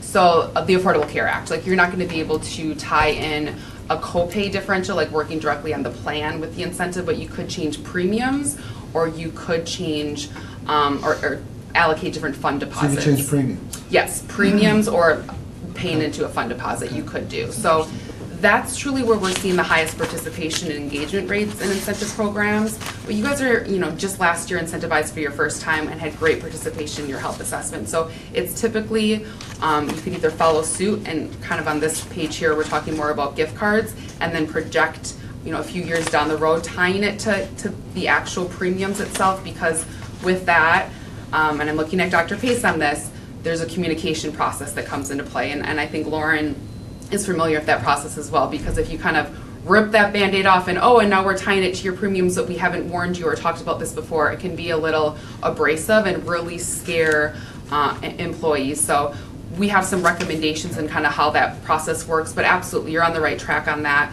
When people see it tied directly to their health plan, they're more apt to want to learn more, read more, and be engaged. And Brittany can kind of talk about all the different wellness champion programs that she's working on to really make sure that communication is happening, and so that it's a friendly message versus okay, we're tying it to your premiums and you have to do this, and then wellness isn't so friendly, because we like to be the happy team versus the, we're going to come up with that stick approach. I will tell you that in my previous world, we tied mandatory biometric screening to the plan deductible, and the first year it was a disaster. Yeah. And it was a lack of understanding. Yeah. It really was. Yes. There's definitely a more strategic approach that you can take to doing that. But something we did want to also overview is the Omada program, the prediabetes program, that you could choose to incentivize for as well. Is Omada a brand, or is that an acronym? It's a name for the prediabetes company. So we actually have partnered with Omada, and right now we're in the pilot phase with a few of our larger clients in the Orlando and Tampa area. Because it is new, we're tying it directly to our Motivate Me platform. So our clients do have the ability in 2019 to incentivize for completion of this pre-diabetes program. And it's a digital program, and a lot of the details are reviewed in this document itself. And Omada is really the pioneer in the industry when it comes to pre-diabetes. They're really evolving their platform and model right now to even involve more diseases. So they're looking at more like the heart disease approach and even hypertension approach. Right now, where we've tied it into Motivate Me and incentivizing for is around pre-diabetes. Does Omada have docs on staff? So the Omada program isn't. Does the company have docs on staff monitoring? I'm not sure about doctors. So Omada's more working around health coaching. So it's a digital platform tied with coaching. And there's completion of the program. So it's really going to be tying anybody that is considered pre-diabetic and actually. Are plans at all reviewed by physicians? The program is actually a program through the CDC, so it's a exactly. Okay, So it's a CDC pro. Okay, you yeah. didn't say that. So Okay. participants aren't going to be coaching like with a direct doctor. Well, I understand, but Yeah. someone's monitoring their benchmarks. Absolutely, I mean, a yes. physician, not just some statistician. Yes, Okay. yes. So, and the staff that they have in regards to coaches are certified as well. So whether or not they're nutritionists or No, they're I get that. dietitians I get that piece. or whatnot. Yeah, they're just not going to have direct access. So No, but you're in the somebody's- program and you want to talk to a doctor. But an endocrinologist, somebody's monitoring the way they design the program and implement it. Yes, yes. And the criteria to participate in the program is also in here as well. So participants do have to qualify for it, and they can't be diabetic. So I think that's a question that we get often. Can a diabetic participate in the program? And you would be excluded from it. And you do have to be over the age of 18 and have a BMI of 25 or higher and additional conditions. So if you just have a BMI of 25 or higher, you wouldn't be eligible. But if you have a BMI of 25 or higher and have a prediabetes diagnosis by your physician, high triglycerides, low HDL, high blood pressure, or high blood sugar, you'd be eligible for the program. So there's an actual quick waiver that somebody, or I should say, checklist that somebody can complete, they submit it, and then they're actually given an email back. Yes, you're eligible, no, you're not, and it's all based on claims data as well, so it's a preventative claim that's sent through by Cigna, and that makes that person eligible. So from the participant standpoint, they just enroll, and it goes through as a preventative claim, and there's no cost that they would actually pay for themselves. So it's an incentive because there's no cost, they can participate, and then if SDOC chooses to What's our incentivize cost? for the program, so your cost would actually be on the last page. So OMADA is an outcomes-based claims billing system. So Page 18 in your packet. yes, I don't have the same Got it. page as the last page of the OMADA packet. The enrollment fee is $235, and that's Oh, I'm sorry, negotiated fee. 19. Okay, 19. yeah, it's 230, I thought $25. Oh, so there is a $235 enrollment fee, and that is a negotiated fee that OMADA has with Cigna. And then after the original enrollment, it's $13 per percentage of weight loss. So they're not going to be charging, so let's say you enroll in the program, you're gonna have that $235 that's going to be covered by SDOC. Now, if you're actually not losing any weight, there'd be no more charges on your end because they're billing based on actual weight loss. And then once that is happening, it's going to be happening $13 per percentage weight loss per month in year 1, and then it drops down to $8 in year 2. And that's the approach that they have in regards to billing to really ensure that there's changes taking place. So do we know before how that many goes. people are enrolling and then just not using it? So, we would actually have that information. So right now, with the 2 groups that I'm following that are in the limited release group, they're actually getting those data components. How many people are enrolled, how many people are actively engaged and participating, and one of them is actually incentivizing through Motivate Me, even though it's not connected through Motivate Me, with reporting that they're getting. So they're not getting like your name and what your weight is or anything like I that. understand. It's your It's a name. data point. Yep, how many weeks you're participating, and they're actually Okay, I've got, manually the incentivizing. only, I appreciate we paid the $235, I'm just not a fan of anything that's free. I'd like to charge $10 or $20 just because then they'll take it seriously and use it. I just think that people, you'll get a higher percentage of people, in my opinion, who once they enroll will actually stay with it and do it if they pay something up front. Sure, well, and so that's where the incentives kind of tie to the program as well. So whether or not you're incentivizing, so there's 2 options through our Motivate Me platform. You can incentivize through completion of lessons, so 9 or 16 lessons, or you can incentivize through reducing weight loss, so whether it's 5% weight loss or 10% weight loss. So really to have those individuals participate, whether or not it's lessons or weight loss, and then incentives tied to it. So it's a preventative Right. benefit, so you really can't charge for it. That's under the healthcare reform law. It's a preventative benefit. Okay. I'd like to charge, I'm with you, I'd like to charge $5. Right, something, right. I'm not looking to make them go, but that way they got some skin in the game. I think the upside of the program is that there's no additional charges if people aren't participating and losing. Yeah, but I'm at $235, it's something you might not ever use it. Well, they gotta get into it, right? They have to be BMI of a certain amount, they gotta qualify, you can't just sign up and say, hey, I'll try this. If you incentivize some weight Okay. loss now after I did all this Okay. work, I'm gonna, It is, it's a good program, and the ones that we've seen out there, the Yeah. best. Yeah, I can't lose 20%. People use it and really deploy it. It's got- yeah, and it's not only just that Yeah. participation engagement, right? So, for instance, Weight Watchers was really big a few Yeah, years just- ago. Everybody was promoting that on site, but was there sustained weight loss happening in year 2, in year 3? And that's where OMADA, when we're looking at the data points and the participants that are engaged, they're seeing that sustained weight loss in year 2, in year 3, with the program components that are coming into play. So this company itself is located out in San Francisco. So it's a digital platform. The CEO had came out to a meeting. The people behind the scenes that are working on this are incredible. They're bringing in like direct people from MIT. The whole weight loss industry to me sounds like pet rocks to a certain degree. People lose weight, lose weight. Sure, and I don't disagree with that, but I think when we're looking at what year it is, I mean, the millennials that are coming into the picture and how they're participating, I mean, my grandma is on Instagram, so there's different components of. communicate with you. Just in general, right, That's so funny, it's 'cause digital. I follow her, actually. So when you're looking at this and how fast-paced people's lives are, this is connecting with a lot of different groups of people to keep them motivated and participating in this type of weight loss program. So it's a digital platform. When they weigh, they get a scale that comes with it, so they weigh in every day. There's accountability. Does the and scale transmit the data? so the scale does transmit the data. Yes. That's And they good. can, Yes. they can call you or text you and say, we notice you haven't Yes. weighed in the last Yep. couple of days. And do we know that, subject? Can Jay be the voice on the scale? You haven't waited.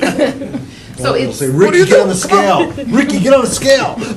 But what we do know is that if we can help people with these healthier lifestyles, in the long run, Yep. it's going to save us in our health trust fund.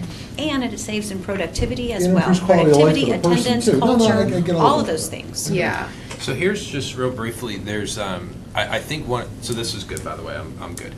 But I think there's a real difficulty with what we're doing here, which is that there are so many pieces and parts of this process and this roadmap that we're trying to communicate to our employees to go down, that they don't know where to go, so they do nothing. And that's an overstatement maybe on my part, but, and I'll equate it to what I do in real estate, is the average first-time person looking to buy a home is so overwhelmed by the process. They're like, I don't even know where to begin. I heard mortgage, I heard realtor, I heard this, what's the closing, what are this, what, I don't even know what to do.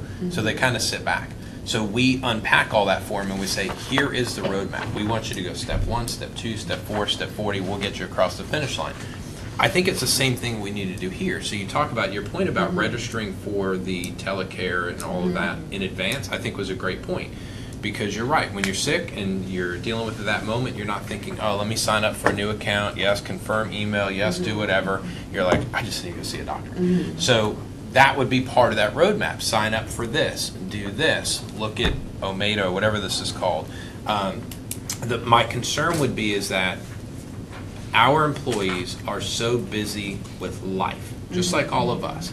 Kids and spouses and parents and work and community service and all the other pieces and parts that we all deal with in our lives, our employees are dealing with that. Then they're asked to look at all of these things, which we know we're putting them in front of them as value adds to them to say, we care about you, we care about your health and wellness, we care about making sure we reduce your premiums and deductibles. But I've got to say that unless we make this roadmap very clear and we have a very good communication platform to get this across to them, it's not going to happen. And the same is true, like, leveraging the mycigna.com and things like that. Simple is better, and we have to figure out how do we create this pathway and the simplicity so that everyone knows step 1 is this, step 2 is this, step 3 is this. And let me go back one thing. So it's like 4 pages. It's page 12 in the presentation you guys were walking through. The questions for you, Dr. Pace, and I guess Ken. I look at this 2017, 18, 18, 19, 19, 20. We look at the stair-step approach of a 3-year wellness strategy. Is that enough? And are we doing it in the right way? And does it represent the sense of urgency that we really need to have?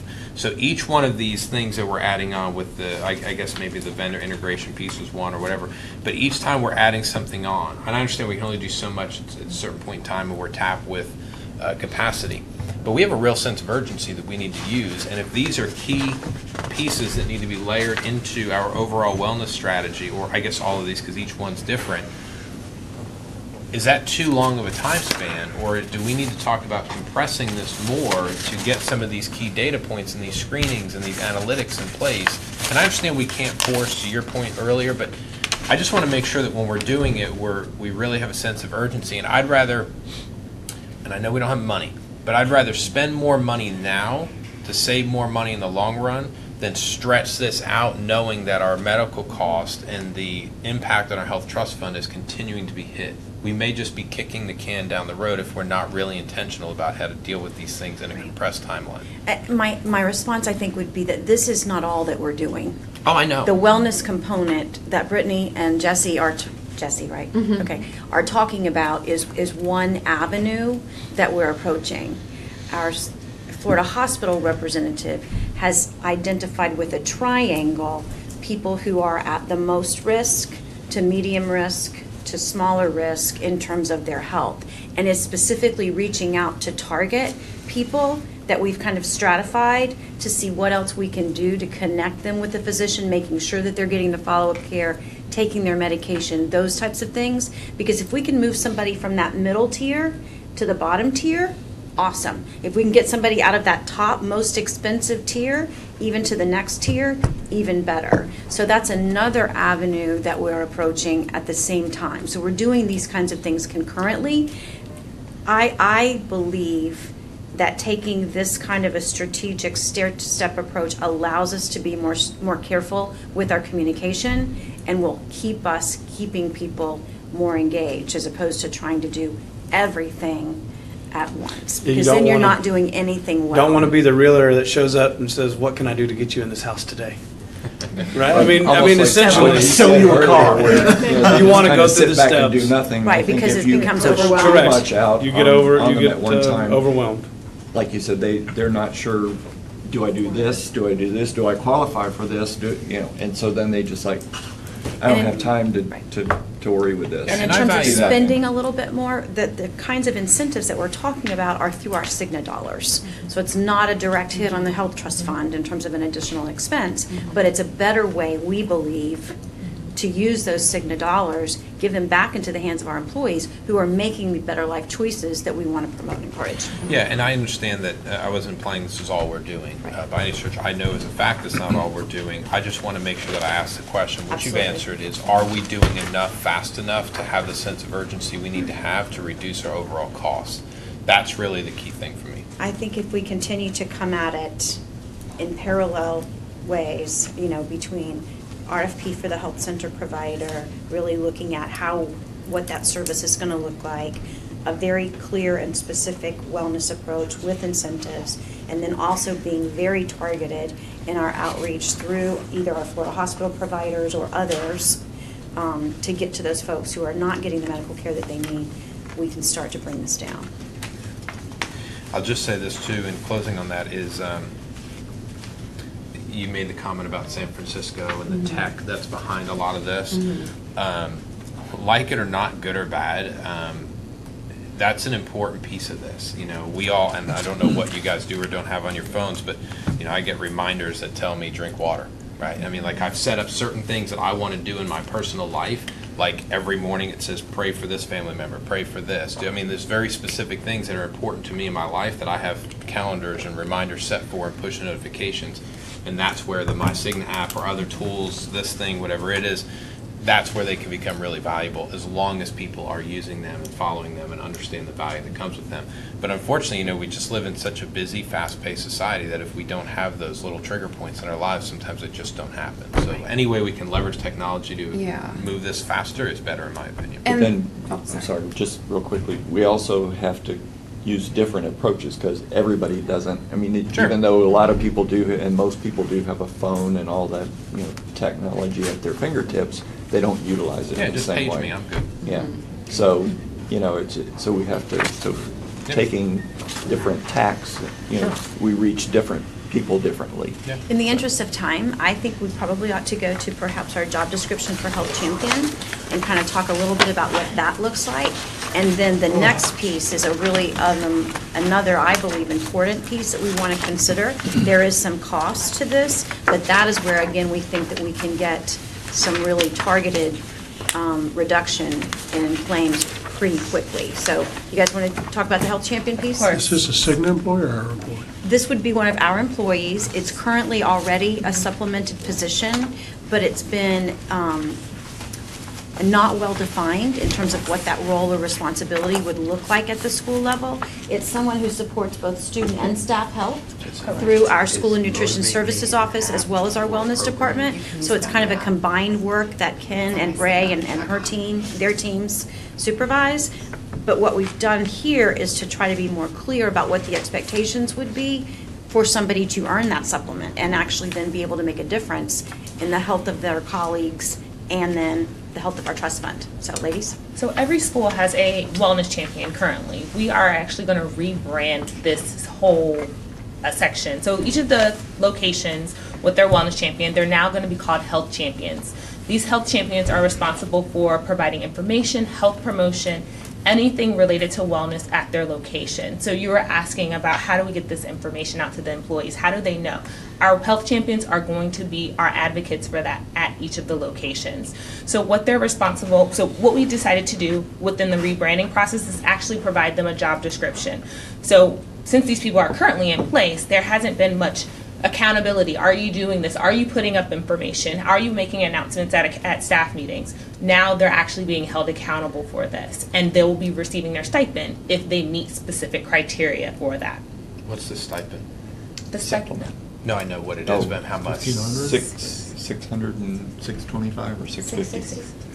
610. And it's paid out quarterly, correct? Annually. It's, okay, I gotta back, I appreciate incentives, I think it's great, but you gotta give the person the tool. Why not give these people the blood pressure cuff and a scale, and then, that way they can motivate people, then help them on site. We want them to do their job on site.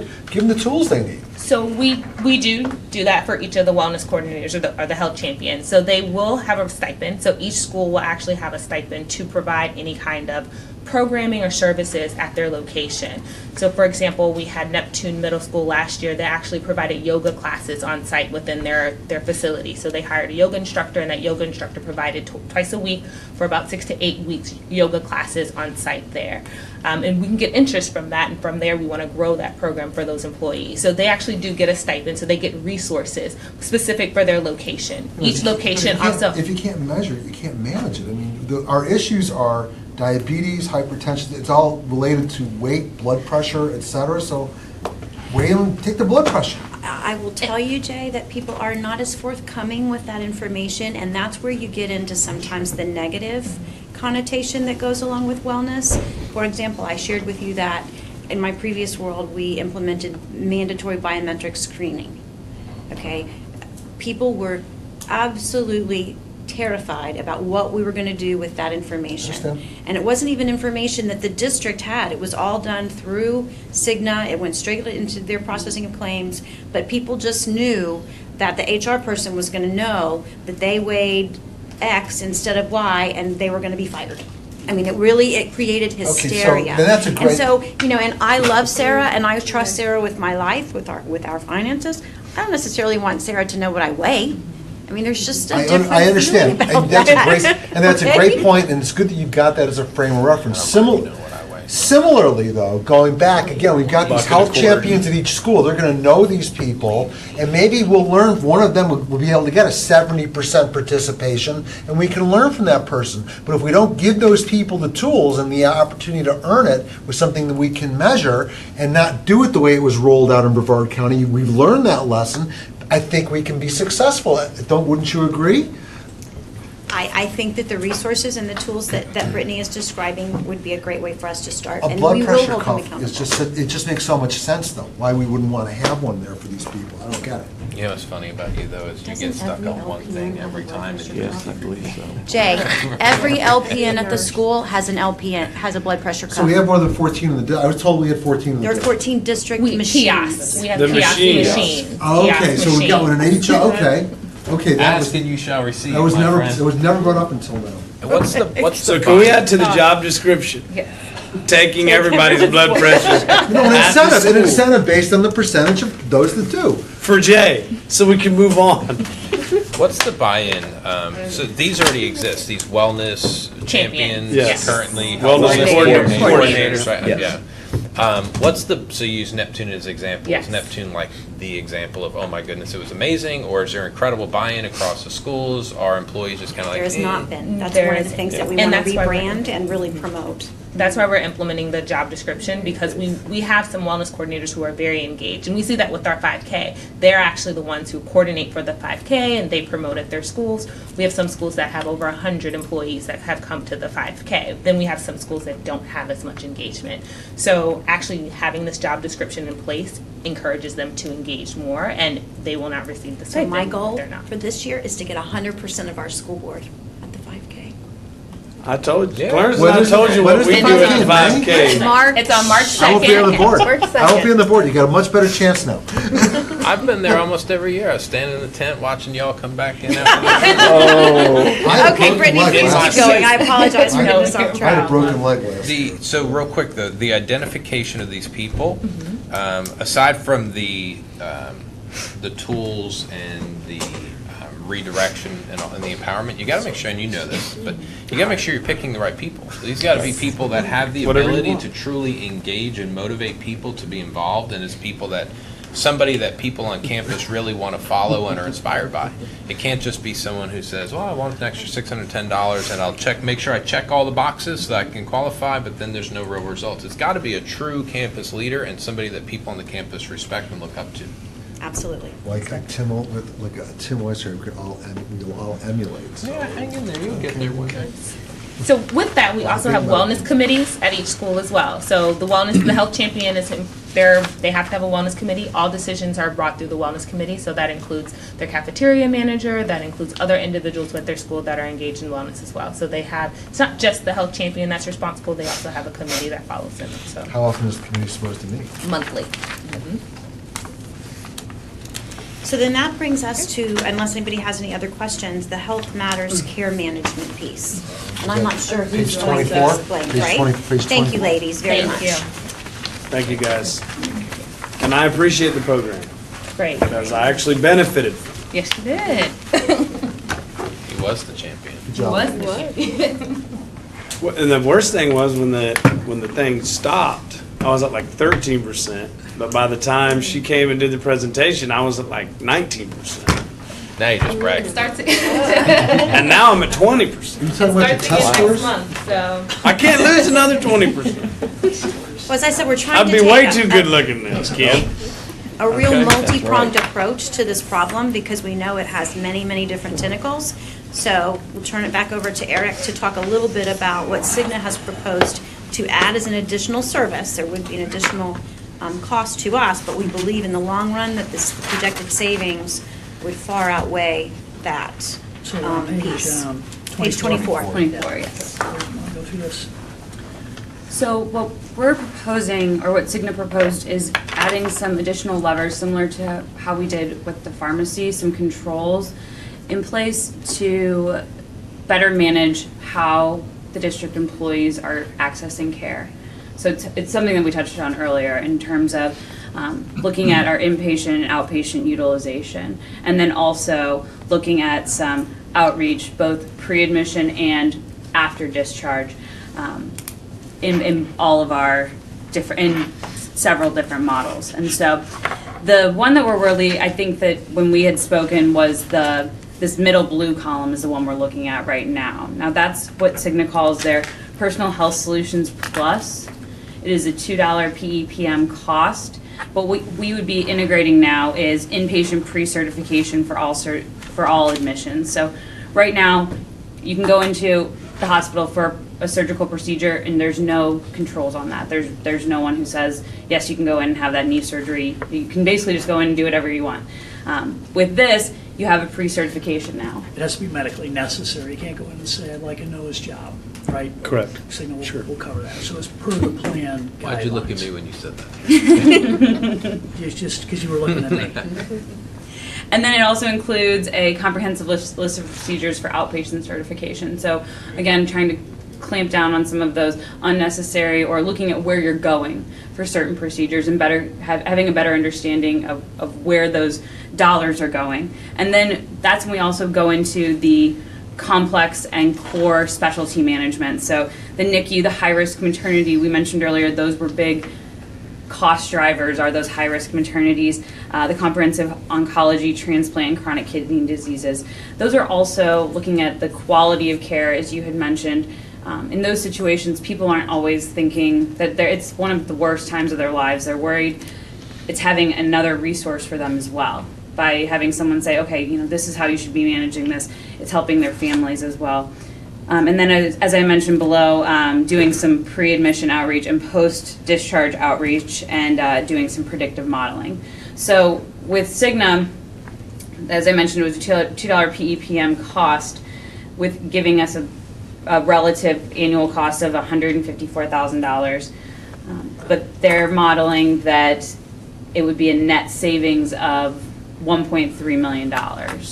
So basically, they analyzed our claims and have said that if we had this particular element in place, we would have saved about $1.3 million.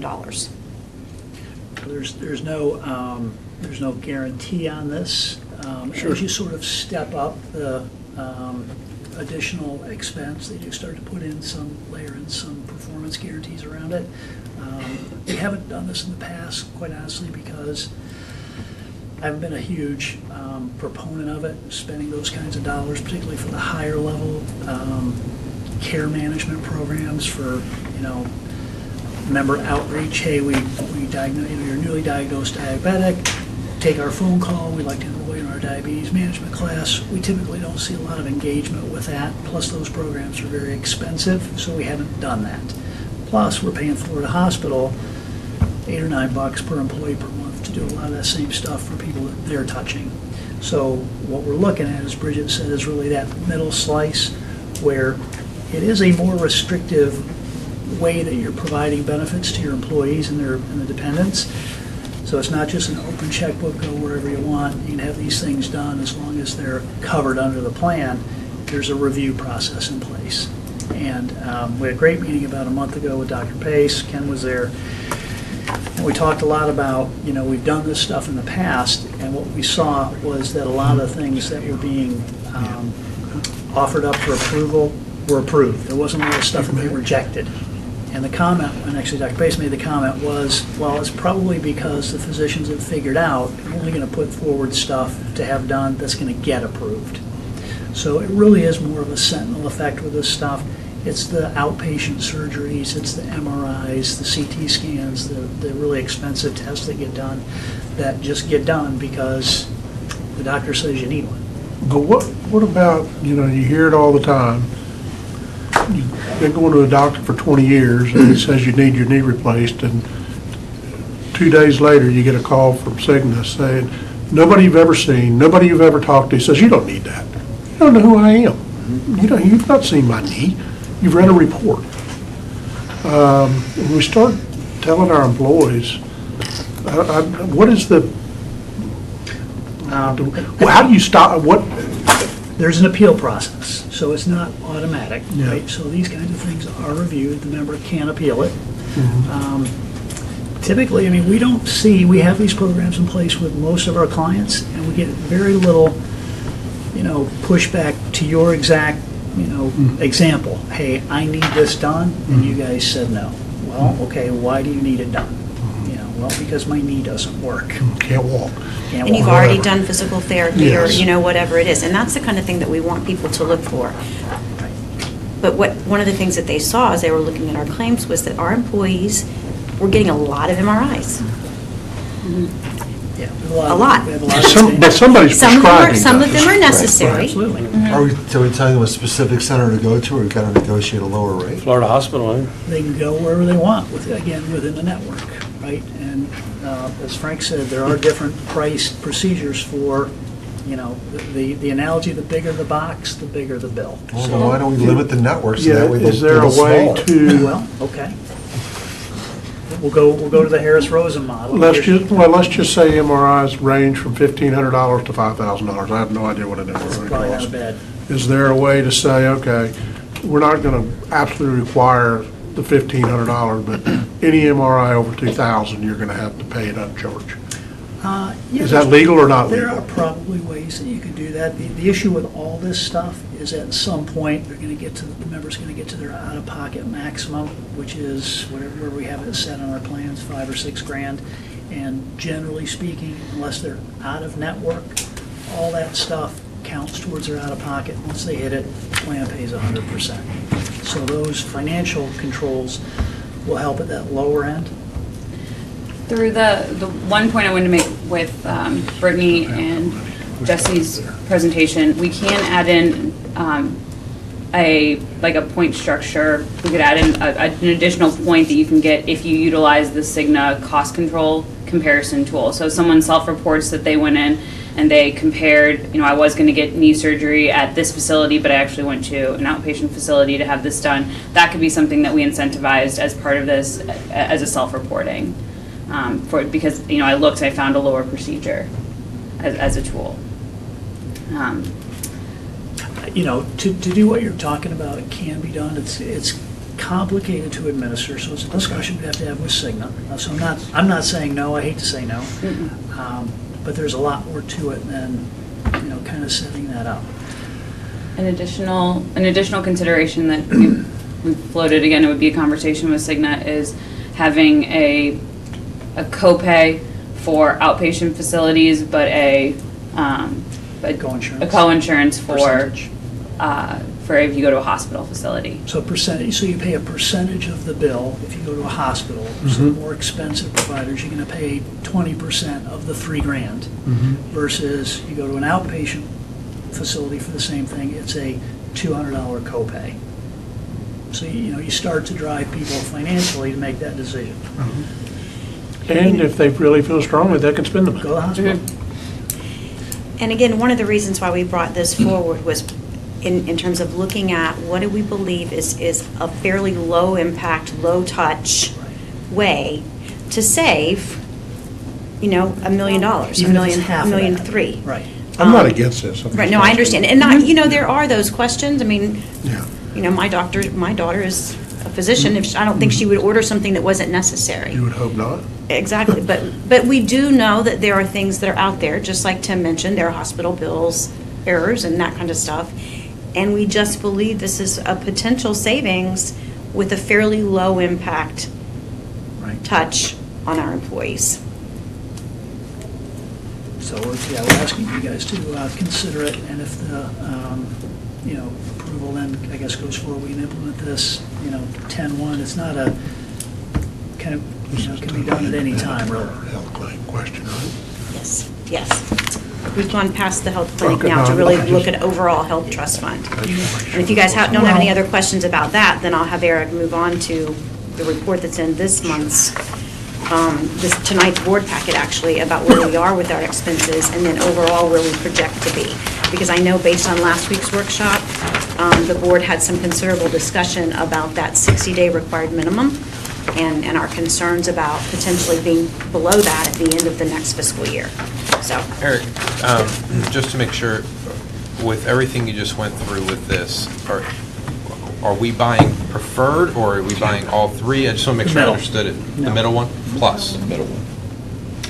What was the price for the The high one's $360. Yeah. $360 per employee a month.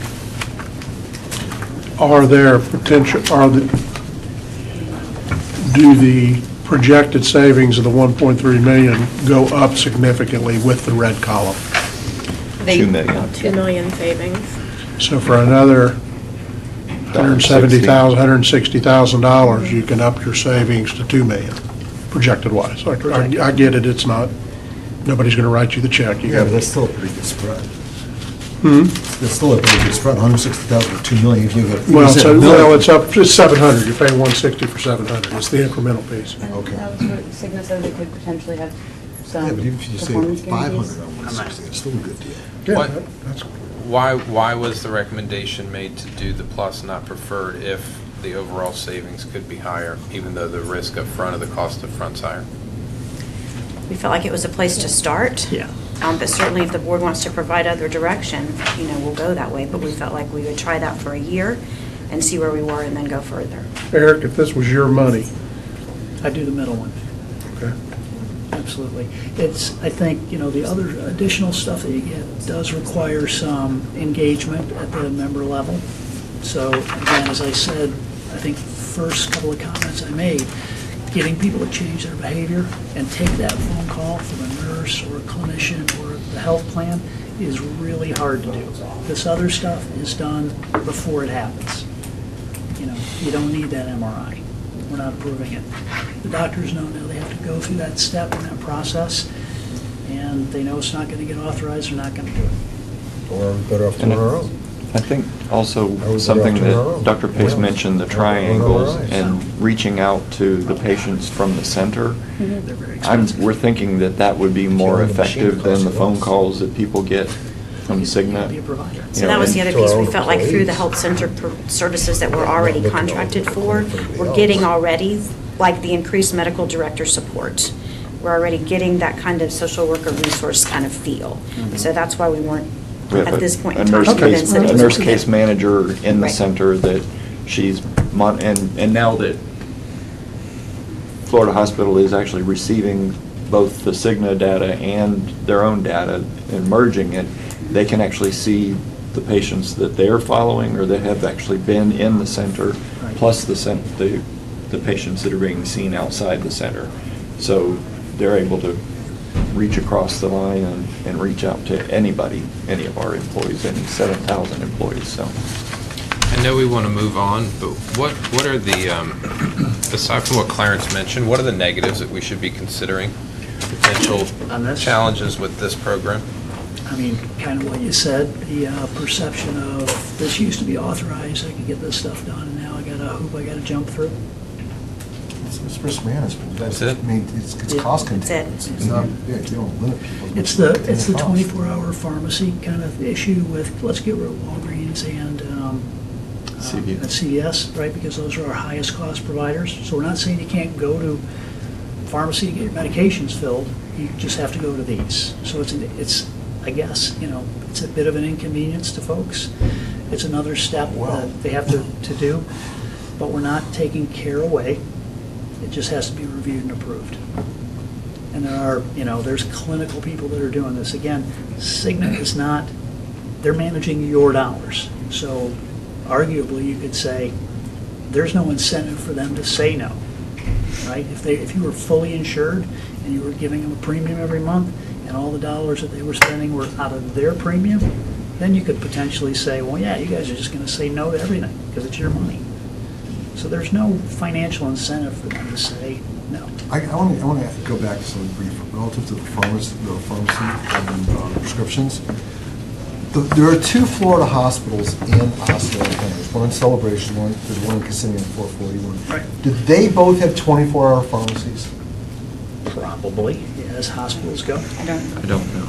I think if we can Is the find pharmacy that. open? Can you But, walk in? No. I mean, Would be the my thought was answer. that if you're in the ER, they're probably going to give you A couple of pills. a couple of pills. Or if you go to a Central Centra Care, they're going to give you Exactly. pills. Well, but they're not open at 2 Okay, a.m. okay, so I'm just, But and I don't know, I just find that. There's solutions to that issue. If you need, I mean, the 24-hour pharmacy isn't for the guy who forgot to take. Where did you get the prescription at 2 a.m.?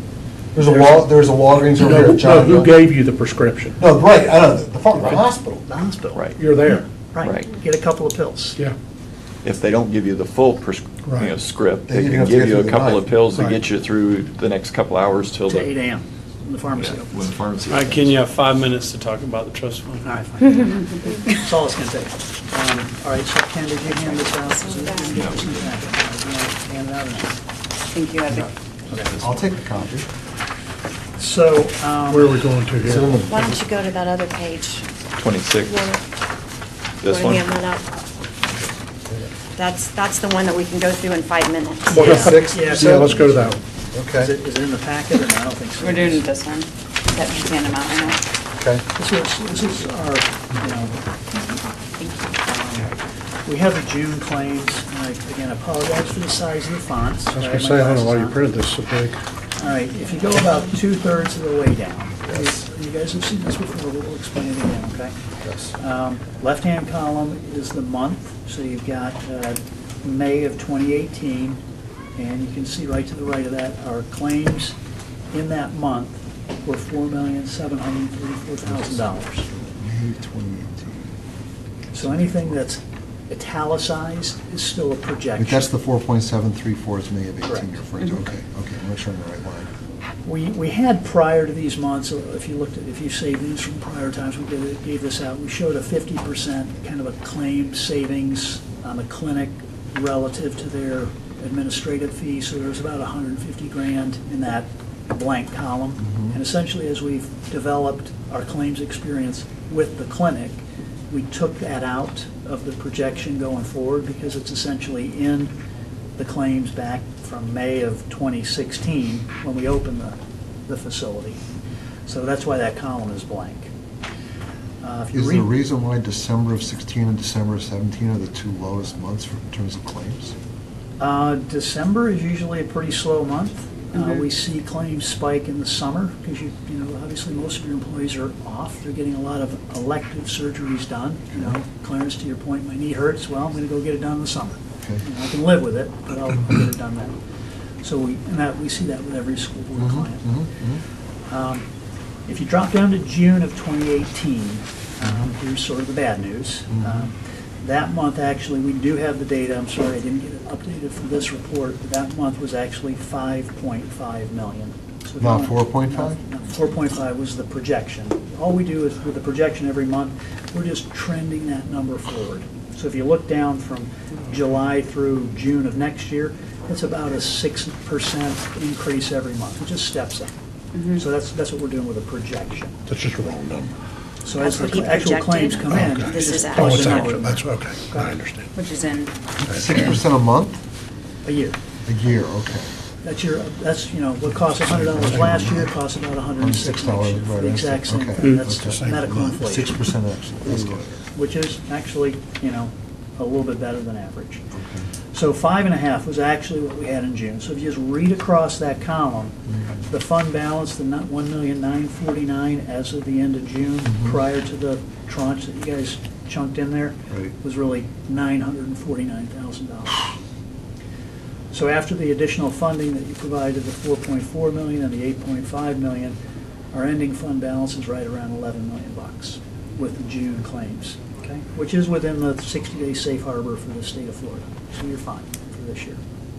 But keep in mind, board, I just have to point out that without the 8.5 transfer into the health We're trust upside down. fund, So you're, we'd be in real We'd be trouble. We'd be broke in half.